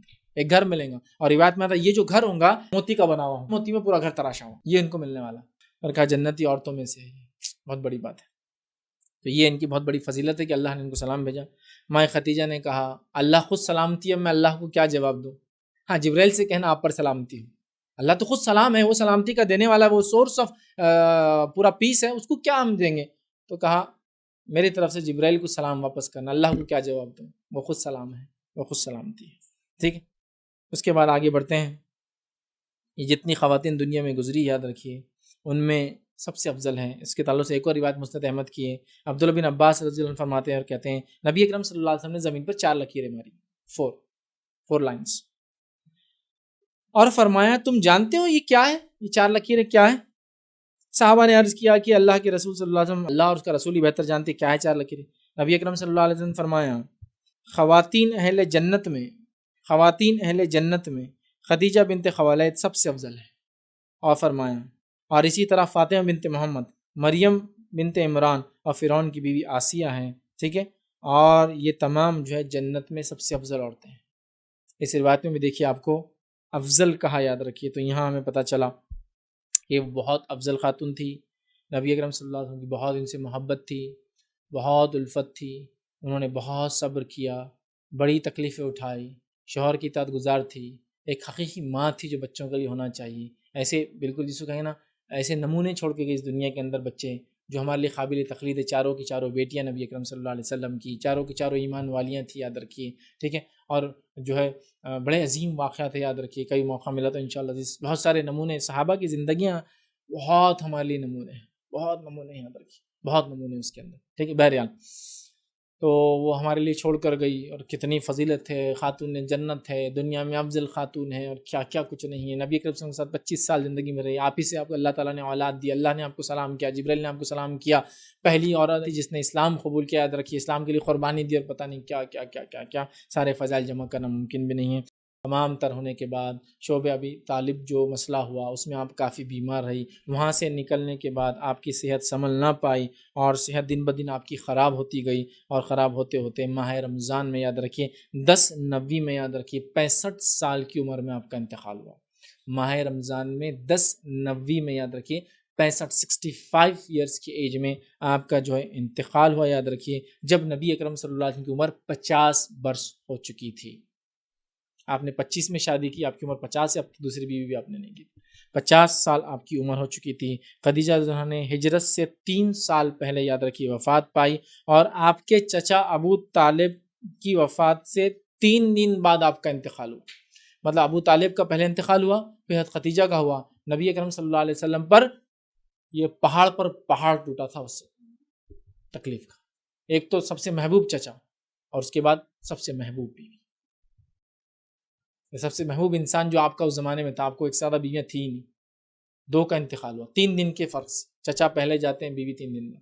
تو اس سال کو عام الحزن کہا گیا, غم والا سال, بڑے غمگین رہے اللہ کے رسول. اور اسی کے بعد لوگ کہتے ہیں معراج ہوئی, چونکہ اللہ کے رسول جو غم تھا نا اللہ نے ہلکا کرنے کے لیے معراج کرائی, اسی کے بعد ہوا. یہ سب کا اتفاق ہے کہ حضرت خدیجہ کی وفات کے بعد ہی معراج ہوا, نماز تبھی فرض ہوئی, تب اللہ نے پھر آسمانی سفر کرا اپنے نبی کو تاکہ غم بھی ہلکا کرے کچھ. تو آپ 10/9 کے اندر رمضان کے اندر انتقال کر گئی, اور آپ سن کے چچا کے 3 دن بعد جو ہے ان کا جو ہے انتقال ہوا. اور نبی اکرم صلی اللہ علیہ وسلم نے خود بنفس نفیس جو ہے آپ کو جو ہے خبر میں اتارا یاد رکھیے, ٹھیک ہے. دفن کرنے کے لیے پہلے رسول اللہ صلی اللہ علیہ وسلم خود ان کی خبر میں اترے, اور انہیں جو ہے مکہ معظمہ کے اندر جو ہے ایک بالائی حصہ جس کو جو ہے حجون کہا جاتا تھا, حجون کہا جاتا تھا. آج بھی لوگ ایک مقام کو حجون بولتے ہیں لیکن وہ ہے نہیں, اس زمانے میں ایک اونچا حصہ تھا, اس کو حجون کہا جاتا تھا. وہاں اللہ کے رسول خود قبر میں اترے اور ان کو دفنایا. ان کی جنازے کی نماز نہیں پڑھی گئی, چونکہ جب تک جنازے کی نماز مشروع نہیں ہوئی تھی, مطلب وہ ابھی نمازی نہیں تھی تو جنازے کی نماز بھی نہیں تھی, ٹھیک ہے. تو نماز ہی نہیں تھی فرض, کچھ نمازیں لوگ پڑھتے لیکن جنازے کی نماز ابھی کوئی مشروع کوئی ابھی نہیں ہوئی تھی سنت وغیرہ, لہٰذا آپ کی جنازے کی نماز نہیں تھی. نبی اکرم صلی اللہ علیہ وسلم خود اترے اور آپ کو قبر کے اندر ڈالا, اور آپ کی جو تدفین حجون نامی ایک مقام پر کی. لیکن اس کے تعلق سے یاد رکھیے یہ مقام کے تعلق سے آج سے کئی 100 سال پہلے کے علماء کا اقوال ہے کہ وہ مقام کہاں ہے ہم نہیں جانتے. تو ظاہر سی بات آج تو ہم بالکل بھی نہیں جانتے. میں کیوں کہہ رہا ہوں, چونکہ آج آپ مکہ جائیں گے حج یا عمرے کے لیے تو لوگ بولتے ہیں یہ وہ حجون ہے اور یہاں تدفین ہے, واللہ عالم اس کی کوئی دلیل آج موجود نہیں. بقیع کا ٹھیک ہے معاملہ, لیکن یہ علاقے مشہور نہیں یاد رکھیں, ٹھیک ہے. بقیع ایک مشہور جگہ تھی مسجد نبی کے پاس, نون تھی پہلے سے, اور اس کی لمٹ باؤنڈریز ڈیفائنڈ تھی.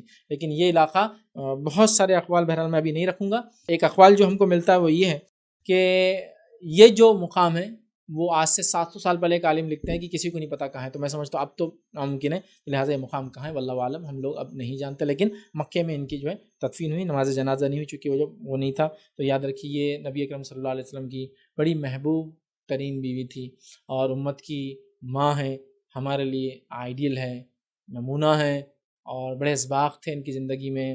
ان کے نکاح کے لیے ایک بااخلاق نوجوان کی چوائس ایک مالدار عورت کی طرف سے یہ بتاتا ہے کہ کتنی کیریکٹر فل یہ عورت تھی۔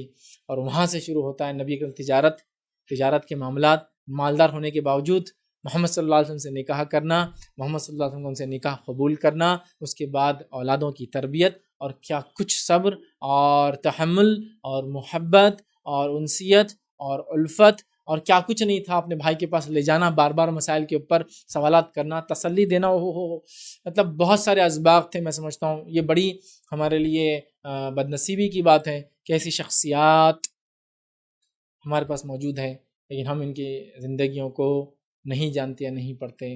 ہمیں بہت سنجیدہ ہونے کی ضرورت ہے اس معاملے میں، اور سیرت کا مطالعہ کرنے کی ضرورت ہے، یاد رکھیے۔ لہٰذا یہ باب ختم ہوا، یہ جو مختصر سیرت آج ہم لے رہے تھے یہ ختم ہوا، اور یہ تھی ہماری ماں، ہماری پہلی ماں، نبی اکرم صلی اللہ علیہ وسلم کی پہلی بیوی، انسانوں میں پہلی ایمان لانے والی عورت، اسلام کے لیے پہلی قربانیاں مال خرچ کرنے والی، اپنے بیٹیوں کی طلاق برداشت کرنے والی عورت، آسمان سے اللہ نے اس کو سلام بھیجا وہ عورت، نبی اکرم صلی اللہ علیہ وسلم کی زندگی میں 25 سال جو نکاح میں رہی وہ عورت، اور آپ کے نکاح میں جب تک رہی کوئی دوسری شادی آپ نے کی وہ عورت، اور وہ عورت جس سے اللہ کے رسول کی ساری اولادیں ہوئی اس کا تذکرہ تھا، یاد رکھیں۔ اور جو ہے ہماری ماں، اور ترتیب کے اعتبار سے بھی یہ پہلا تھا۔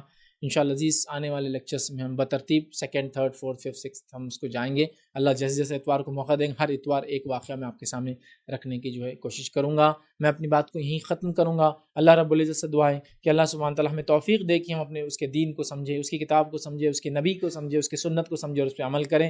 ہم تمام کو توفیق دے کہ صحابہ کی زندگی بالخصوص امہات المومنین عشرہ مبشرہ اور دیگر صحابہ اور صحابیات کی زندگی کا ہم مطالعہ کریں اور ان کے جیسا اعمال کرنے کی ہم کوشش کریں۔ اللہ رب العزت ہمیں اور ہماری اولاد کو ان صحابہ جیسا بنا دے۔ اللہ رب العزت ہم سے اور ہماری اولاد سے راضی ہو جائے، ہمیں جب تک زندہ رکھے، ایمان و اسلام پر زندہ رکھے، خاتمہ ایمان پر ہو۔ وآخر دعوانا ان الحمدللہ رب العالمین، سبحان ربک رب العزت عما یصفون وسلام علی المرسلین والحمدللہ رب العالمین۔ کوئی بات اس درس سے نہ سمجھو یا آپ کا کوئی سوال ہو تو پوچھ لیں۔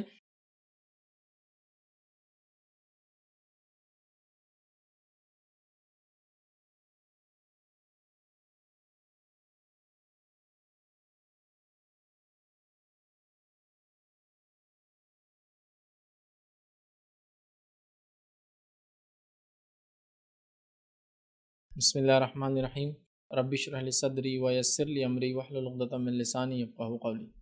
فیض میں امہات المومنین کی سیرت پہ کوئی کتاب اگر اویلیبل ہے مارکیٹ میں تو آپ پلیز اس کا نام بتا دیجیے، تو شاید اس سے ہم سلسلے سے۔ بھائی نے سوال کیا امہات المومنین کی سیرت پہ کوئی کتاب ہے کیا؟ تو دیکھیے امہات المومنین کے سیرت پر بہت ساری کتابیں لکھی گئی، جس میں ایک جو آج کے دور میں اردو زبان میں ایک اچھی معروف کتاب ہے وہ ہے محمود احمد غضنفر صاحب کی ایک مشہور کتاب ہے، جس میں انہوں نے رسول اللہ صلی اللہ علیہ وسلم کی پاک باز بیویوں کے نام سے لکھا ہے۔ امہات المومنین کے نام سے نہیں لکھا، رسول اللہ صلی اللہ علیہ وسلم کی پاک باز بیویاں، لیکن وہی ہے امہات المومنین ہمارے لیے۔ تو یہ کتاب آپ پڑھ سکتے ہیں جس میں ایک ساتھ پوری لکھی۔ اس کے علاوہ بھی جو ہے بہت سارے لوگوں نے اور بھی لکھی، لیکن یہ کتاب کافی ضخیم بڑی ہے تو آپ کافی حد تک پڑھ سکتے ہیں، لیکن وہ بھی بہت ڈیٹیل میں نہیں ہے۔ پھر اس کے علاوہ کچھ لوگوں نے ان ڈیپتھ لکھی ہے، لیکن ان ڈیپتھ مجھے عائشہ رضی اللہ عنہا کے علاوہ کسی کی نہیں ملی۔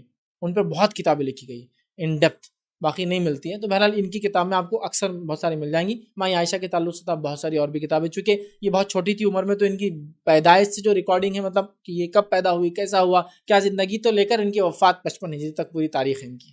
ایک ہسٹوریکل فگر رہی، ایک سیاسی فگر رہی، پولیٹیکل فگر رہی، اور امت کی ماں رہی، بہت سارے رول رہے ان کے، تو بہت ڈیٹیل میں، لیکن باقیوں کے بہت مختصر ملتے ہیں۔ بہرحال جو بھی ملتے ہیں، لیکن یہ کتاب ایک آپ پڑھ سکتے ہیں محمود احمد غضنفر صاحب کی رسول اللہ صلی اللہ علیہ وسلم کی پاک باز بیویاں۔ کسی نے ایک سوال کیا کہ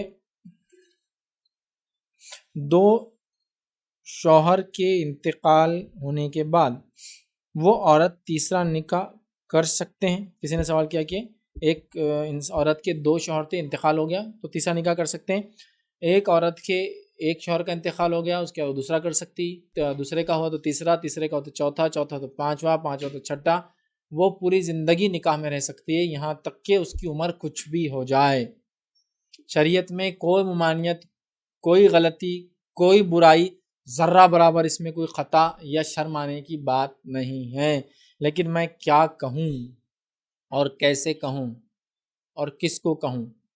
2 شوہر مر گئے تو تیسرا آدمی بولیں گا تو کوئی اس سے شادی نہیں کرنے دیں گا، بولیں گا تیرے کو بھی کھا جائیں گی. یہ تو کانسیپٹ ہے ہمارے پاس کانسیپٹ یہ ہے کہ شوہر کو موت اللہ نہیں دیتا، شوہر کو موت بیوی دیتی ہے. نہیں ہے، کھا گئی اپنے شوہر کو، اتنے 2 کھا گئی اس نے تو، نعوذ باللہ، بہت غلط بات ہے. تو یقیناً وہ کر سکتی، بلکہ قرآن نے کہا وَأَنْكِحُوا أَيَامَ مِنْكُمْ. اس کی تفسیر آپ پڑھ لیں، سورہ نور کی آیت کا ایک حصہ ہے. نکاح کر دو جو بے نکاح ہے. تو بے نکاح اگر بالغ ہے تو کنوارے کا نکاح کر دو، مطلقہ ہے تو بھی نکاح کر دو، بیوہ ہے تو بھی نکاح کر دو، جوان ہے تو بھی نکاح کر دو، بوڑھا ہے تو بھی نکاح کر دو. مطلب کوئی انسان بالغ ہونے کے بعد مرنے تک بغیر نکاح کے نہ رہے. کر دو نکاح ان کا جو بے نکاح ہو. تو یہاں ایامہ کہتے بے نکاح کو، ان میرڈ کو، پھر وہ چاہے کنوارا ہو یا پھر طلاق کی وجہ سے ابھی میرج میں نہیں ہے یا بیوہ ہونے کی وجہ سے مرد یا عورت ہے، نکاح میں ہی رہنا ہے. تو لہٰذا اس عورت کا ایک شوہر کا انتقال ہوا، سیکنڈ میرج کا، سیکنڈ کا وہ تھرڈ کر سکتی ہے، یہاں تک کہ وہ مرنے تک یا اس کے شوہر مرنے تک وہ نکاح میں رہے کسی نہ کسی کے. لیکن ہمارے پاس کمپلیٹلی یہ سسٹم ختم ہو چکا ہے. اگر ہمارے پاس تو 40 سالہ عورت شادی بھی کر لے شوہر کے مرنے کے بعد تو پتہ نہیں کتنی اس کو بدنامیاں اور کتنی کیا کیا سننا پڑیں گے. وہ کتنی بے شرم ہے، کتنی گندی عورت ہے، پتہ نہیں کیا کیریکٹر ہے، کیریکٹر لیس دکھ رہی ہے، مرد کیریکٹر لیس تھا، یہ تھا وہ تھا. کیوں؟ تو 40 سال میں کی. ایک خاتون تھے جنہوں نے 50 سال میں شادی کی. کیوں نہیں کر سکتے وہ؟ ان کا کہیے، ان کے شوہر کا انتقال ہو گیا، انہوں نے شادی کر لیے، ان کے بچوں سے کوئی شادی نہیں کر رہا. جو چھوٹے ان کے بچے باقی تھے، نہیں بولے اتنی تمہاری ماں اتنی بے شرم، بولے شادی کر لی 50 سال میں، تمہارے سے کیا شادی کرنا. سبحان اللہ، سبحان اللہ. کیا عجیب صحابیات کی اگر زندگی دیکھیں گے نا، کوئی صحابہ اور صحابی آپ کو بغیر نکاح کے مرتے ہوئے نہیں دیکھیں گا. ہر آدمی نکاح میں تھا، ہر آدمی نکاح میں تھا، ہر عورت. اور کیا رشتے تھے، یہ رشتے تو ہم کو سمجھتے بھی نہیں، معلوم سمجھتے بھی نہیں. آج کل تو بچے رشتوں کو سمجھتے بھی نہیں. ایسے رشتے آپ کو سمجھ میں آتے کہ دادا کی 4 بیویاں تھیں تو ان کے وہ دوسرے بیوی کے بچے کیا ہوں گے آپ کے. ہاں، وہ ایک دوسرے بھائی بہن کا کیا رشتہ ہوں گا آپ کو سمجھ میں بھی نہیں آئے گا. واقعاتی اور اخیافی اور اللہتی بھائی بہن کیا ہوتے ہیں، مطلب باپ شریک اور ماں شریک بہن بھائی کیا ہوتے ہیں. مطلب ایک آدمی نے شادی کیا اور اگر وہ ایک بیوی سے، ایک عورت سے شادی کرتا ہے جو اس کی بیوی بنتی ہے اور وہ اپنے شوہر سے بچے لاتی ہے پہلے سے، تو یہ بھی تو بہن بھائی ہوئے نا. اس کے بچے ہوتے، اس کے بچے ہوتے. یہ تو سسٹم ہی نہیں ہمارے پاس. ہمارے پاس کیسا سسٹم ہے، ایک آدمی اور اس کی ایک بیوی. برائی سے نہیں کہہ رہا ہوں، اچھائی سے کہہ رہا ہوں. ایک بیوی اس کی، ٹھیک ہے، ایک آدمی اس کی ایک بیوی. صحابہ کی زندگی میں جائیے، میں نے شاید اس سے پہلے یہ بات بولا تھا، اور مجھے کسی ایک صحابی کا نام لا کے دی جس کی ایک بیوی تھی. یہ چیلنج ہے میرا. ایسا کوئی ایک آپ کو ایسا لگتا ہے 1,50,000 میں سے جس کی ایک بیوی تھی، لا دی. حضرت علی کی ایک بیوی تھی لیکن صرف ان کے انتقال تک. حضرت فاطمہ، ان کے انتقال کے بعد آپ نے کئی بیویاں کی، وہ 4 ہی ہمیشہ رہی، ان کے انتقال تک 4 ہی رہی. مطلب ایک آدھ کا انتقال ہو، پھر ایک آدھ، ایک کبھی طلاق ہوئی، پھر ایک. بس اتنا انہوں نے پیریڈ میں نہیں کیا، بس تو ہو گیا، تو نہیں ملیں گی. اس کے بعد انتقال ہو گیا شوہر کا، وہ دوسری طرف چلے جاتی تھی. جس کے پاس گئی اپنے بچوں کو لے جا رہی پہلے شوہر کے، یا بڑے بچے تو الگ بات ہے، چھوٹے تو ساتھ لے جا رہی. وہ آدمی کفالت کر رہا ہے ان بچوں کی جو کسی اور کے بچے ہیں، لیکن اب اس کے بھی بیٹے اور بیٹیاں کہلائیں گے، شادی نہیں ہوئی سے اس کی، ٹھیک ہے. یہ بچے پل رہے ہیں. مطلب سسٹم ایسا تھا کہ گھر کے اندر میرے بچے، تمہارے بچے اور ہمارے بچے. مطلب میری بیوی کے بچے سمجھو پہلی، میری دوسری بیوی جو کسی کی شادی سے میرے نکاح میں تو اس کے بچے، تو یہ ہوئے میرے بچے، یہ ہوئے تمہارے، مطلب اس بیوی کے بچے، اور وہ جو ہم دونوں سے پیدا ہوئی ہمارے بچے. ایسے گھر ہوا کرتے تھے. اب تو صرف ہمارے بچے، ہمارا بچہ. بچے بولنا بھی غلط ہے، ایک زیادہ 2، تو زیادہ ہمارا بچہ، ہمارے بچے. اور کتنے؟ 2 مور دین 1 تو ہو گیا نا، ختم، بچے ہو گئے نا. تو یہ ہماری حالت ہے. وہاں تو یہ حالت ہے، ویسے رہتے تھے. شادیاں ہوتی تھی اور ہر عمر میں. امہات المومنین چونکہ امت کی مائیں ہیں، کوئی مرد ان سے شادی نہیں کر سکتا چونکہ سب ان کی اولاد جیسے، بچے جیسے، اس لیے وہ مسئلہ. لیکن اس کے بعد کسی صحابی کا ایک واقعہ لائیے، بے نکاح رہی، آؤٹ آف چوائس ایک الگ مسئلہ ہوتا ہے، لیکن ویسے وہ شادیاں کرتی رہی، نکاح میں رہی، فلی سیکیورڈ رہی، وراثتیں ان کو ملتی رہی اپنے شوہروں سے، اور کیا کچھ نہیں. لیکن یہ رشتے تو بہت کمپلیکیٹ ہو گئے بھائی ہمارے پاس. ہمیں تو صرف سن رکھا ہے ہمارے دادا پردادا. کچھ لوگوں کا تو پردادا والا سسٹم ہوگا پڑنانا, کچھ نے اپنے دادا اور نانا تک کچھ چیزیں دیکھی ہوں گی, اور ہمارے ابا سے لے کے بعد پہ تو بھول ہی جاؤ. حالت یہ ہو گئے, سمجھ رہے نا, مطلب یہ جنریشن ہی ایسا آیا کہ بھول ہی جاؤ کہ ان کے کچھ تو بھی ایسا نکلیں گا کہ ان کی 2 بیویاں اور یہ بچے اور یہ فلاں, یہ ایسے وراثت کچھ بھی نہیں, سوال ہی نہیں آتا. تو ایک سسٹم ختم کر دیا گیا. نتیجتاً یہ باتیں سمجھ میں تو ہاں, ایک عورت پہلی شوہر کے مرنے کے بعد دوسری شادی کر سکتی, دوسرے کے مرنے کے بعد تیسری کر سکتی, تیسرے کے طلاق یا مر جائے تو چوتھی کر سکتی, اس میں کوئی مسئلہ اور کوئی برائی نہیں یاد رکھی. جی. ماں خدیجہ رضی اللہ عنہا کا جو نکاح ہوا تھا تو نبوت کے پہلے, تو وہ نکاح کیسا مانا جائے گا, کیسا تھا وہ؟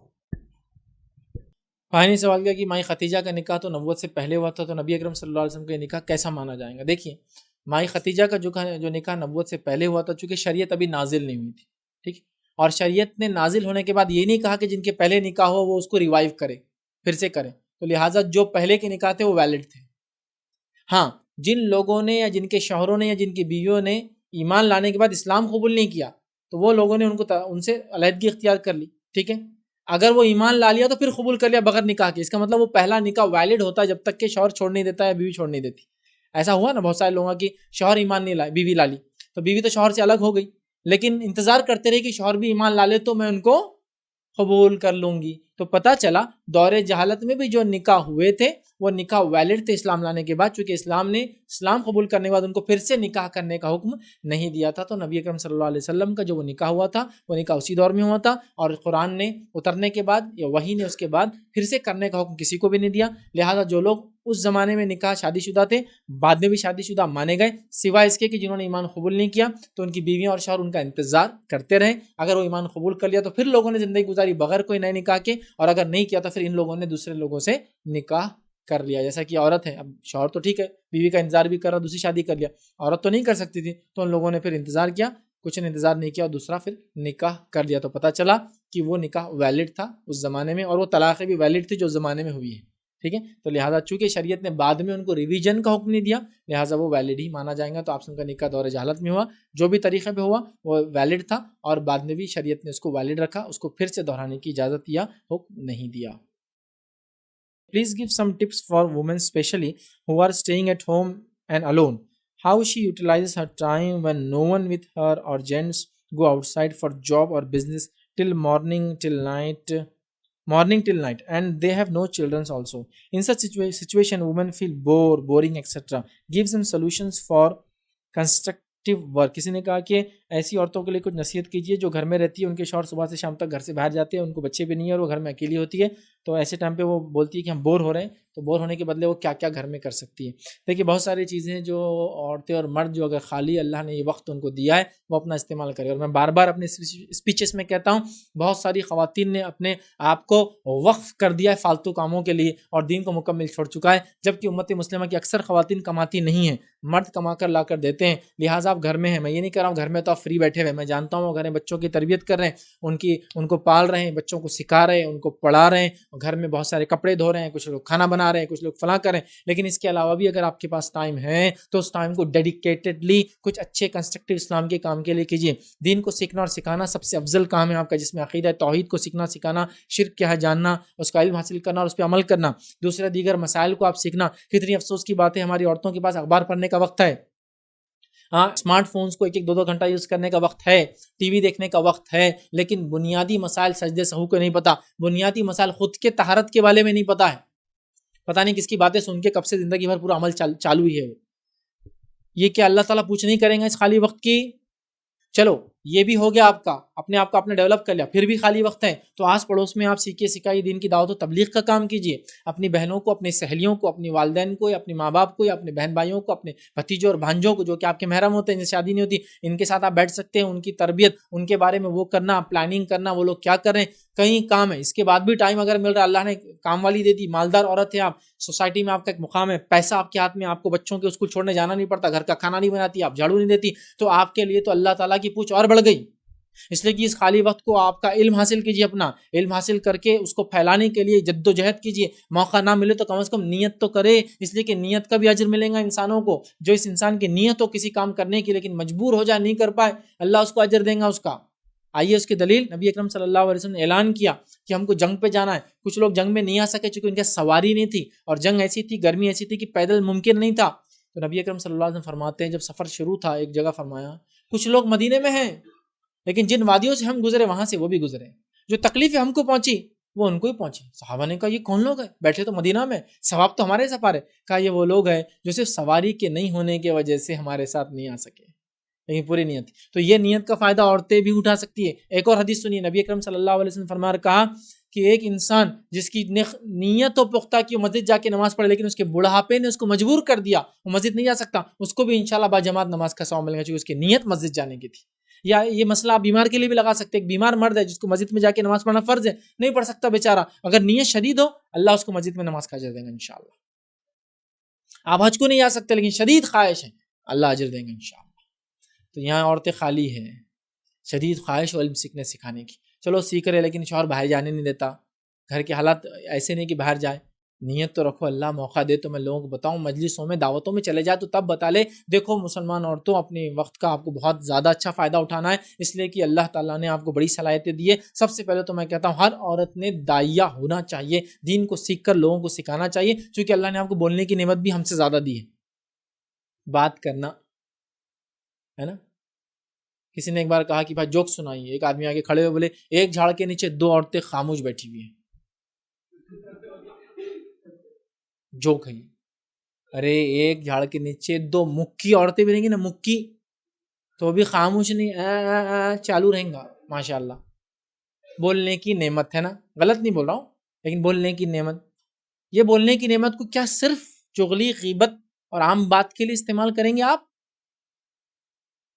اپنی باتوں کو انالائز کیجئے، اس کا رزلٹ نکالیے، اس پہ ریسرچ کیجئے کتنی بار آپ گناہ کے کاموں میں اس بات کو استعمال کرتے ہیں اور نیکی کام منہ نہیں کھلتا آپ کا. ایسی بھی میں نے عورتیں دیکھی جو بولتے نہیں، مردوں کو تو تھوڑا مسجد جاتے، جمعہ خطبے میں جاتے، اجتماعات میں جاتے تو وہ انشاءاللہ ماشاءاللہ سبحان اللہ تبارک اللہ بولنے کی عادت ہوتی. عورتوں میں تو کچھ ہے ہی نہیں. کیا اچھے لگ رہے جی تم؟ دوسری بات بولی کچھ تو بولو آگے. نہیں بولے ہم کو شرم آتی ہے ماشاءاللہ بولنا، انشاءاللہ ہوتا ہے نا. آپ کم از کم یہ بول سکتے ماشاءاللہ بارک اللہ فیک، نہیں شرم ہوتی. ارے نبی اکرم صلی اللہ علیہ وسلم کا نام لو بولے تو نہیں آتا. نبی اکرم صلی اللہ علیہ وسلم کا نام آئے تو کیا بولنا ضروری ہے؟ واجب ہے آپ کو درود پڑھنا ضروری ہے. سب سے چھوٹا یہ صلی اللہ علیہ وسلم واجب ہے درود پڑھنا جب نام آ جائے تو آپ کا، لیکن وہ بھی نہیں آتا ہے نا. بولنے کی صلاحیت کو صحیح جگہ استعمال کرو، زیادہ کرو، اچھے سے کرو. تو لہٰذا جو خاتون گھر پر ہیں، کام کو نہیں جاتی ہے، دن بھر شوہر باہر ہے، بچے بھی نہیں ہیں، تو ایسی عورتوں کو بور ہونے کے بدلے خوش ہو جانا چاہیے، اپنے وقت کا صحیح فائدہ ہونا چاہیے کہ کام کر لیا ہو گیا. یہ ان تمام عورتوں کے لیے جن کو اولاد نہیں ہے، ان تمام مردوں کے لیے جن کو ابھی کام نہیں ہے یا پھر مجبور ہے یا تو بیمار ہے. کام ہے لیکن بیماری ساتھ نہیں چھوڑتی تو گھر میں رہتے ہیں. اپنے ٹائم کو پلان کیجئے، صبح جلدی اٹھنے کی عادت باقی رکھیے، فجر کے بعد پڑھنے پڑھانے کا سلسلہ چالو رکھیے، پھر ناشتہ وغیرہ کرنے کے بعد لوگوں کو سکھانے کا سلسلہ چالو رکھیے، کچھ دنیاوی علم حاصل کرنے کی جستجو اپنی باقی رکھیے. کبھی بھی یاد رکھیے علم سے کورے اور خالی مت رہیے، سیکھتے جائیے، بڑھتے جائیے، سیکھتے جائیے، بڑھتے جائیے. دنیا آپ کو کچھ نہ کچھ سکھائیے، کچھ نہیں تو کم از کم بازار میں ایک راؤنڈ مار کے آؤں گے تو سیکھو گے دنیا سے تم کچھ نہ کچھ.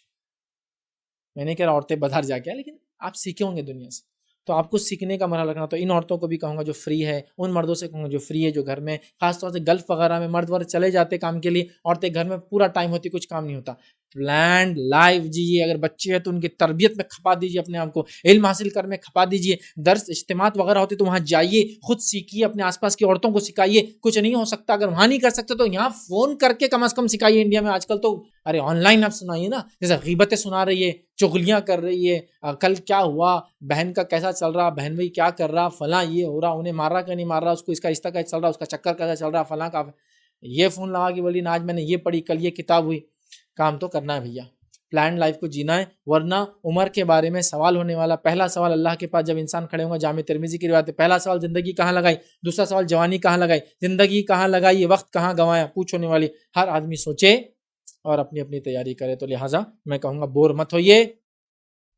وقت نہیں مومن کے پاس بور ہونے کا، اور خالی وقت نہیں ہے، خوب استعمال کیجیے اور آنے والی نسلوں کے لیے تیاری کیجیے. آپ کے بچے نہیں دوسروں کے بچوں کے لیے تیاری کیجیے. آپ کے رشتہ دار دوسروں کے رشتہ دار کے لیے مدد کیجیے. آپ کو ضرورت نہیں دوسروں کے لیے کام کیجیے. تو خاص طور سے خالی عورتیں جن کے پاس وقت ہیں مالدار عورتیں جن کو کام نہیں کرنا، جن کا فری ٹائم ہے، آرگنائز لائف جیو.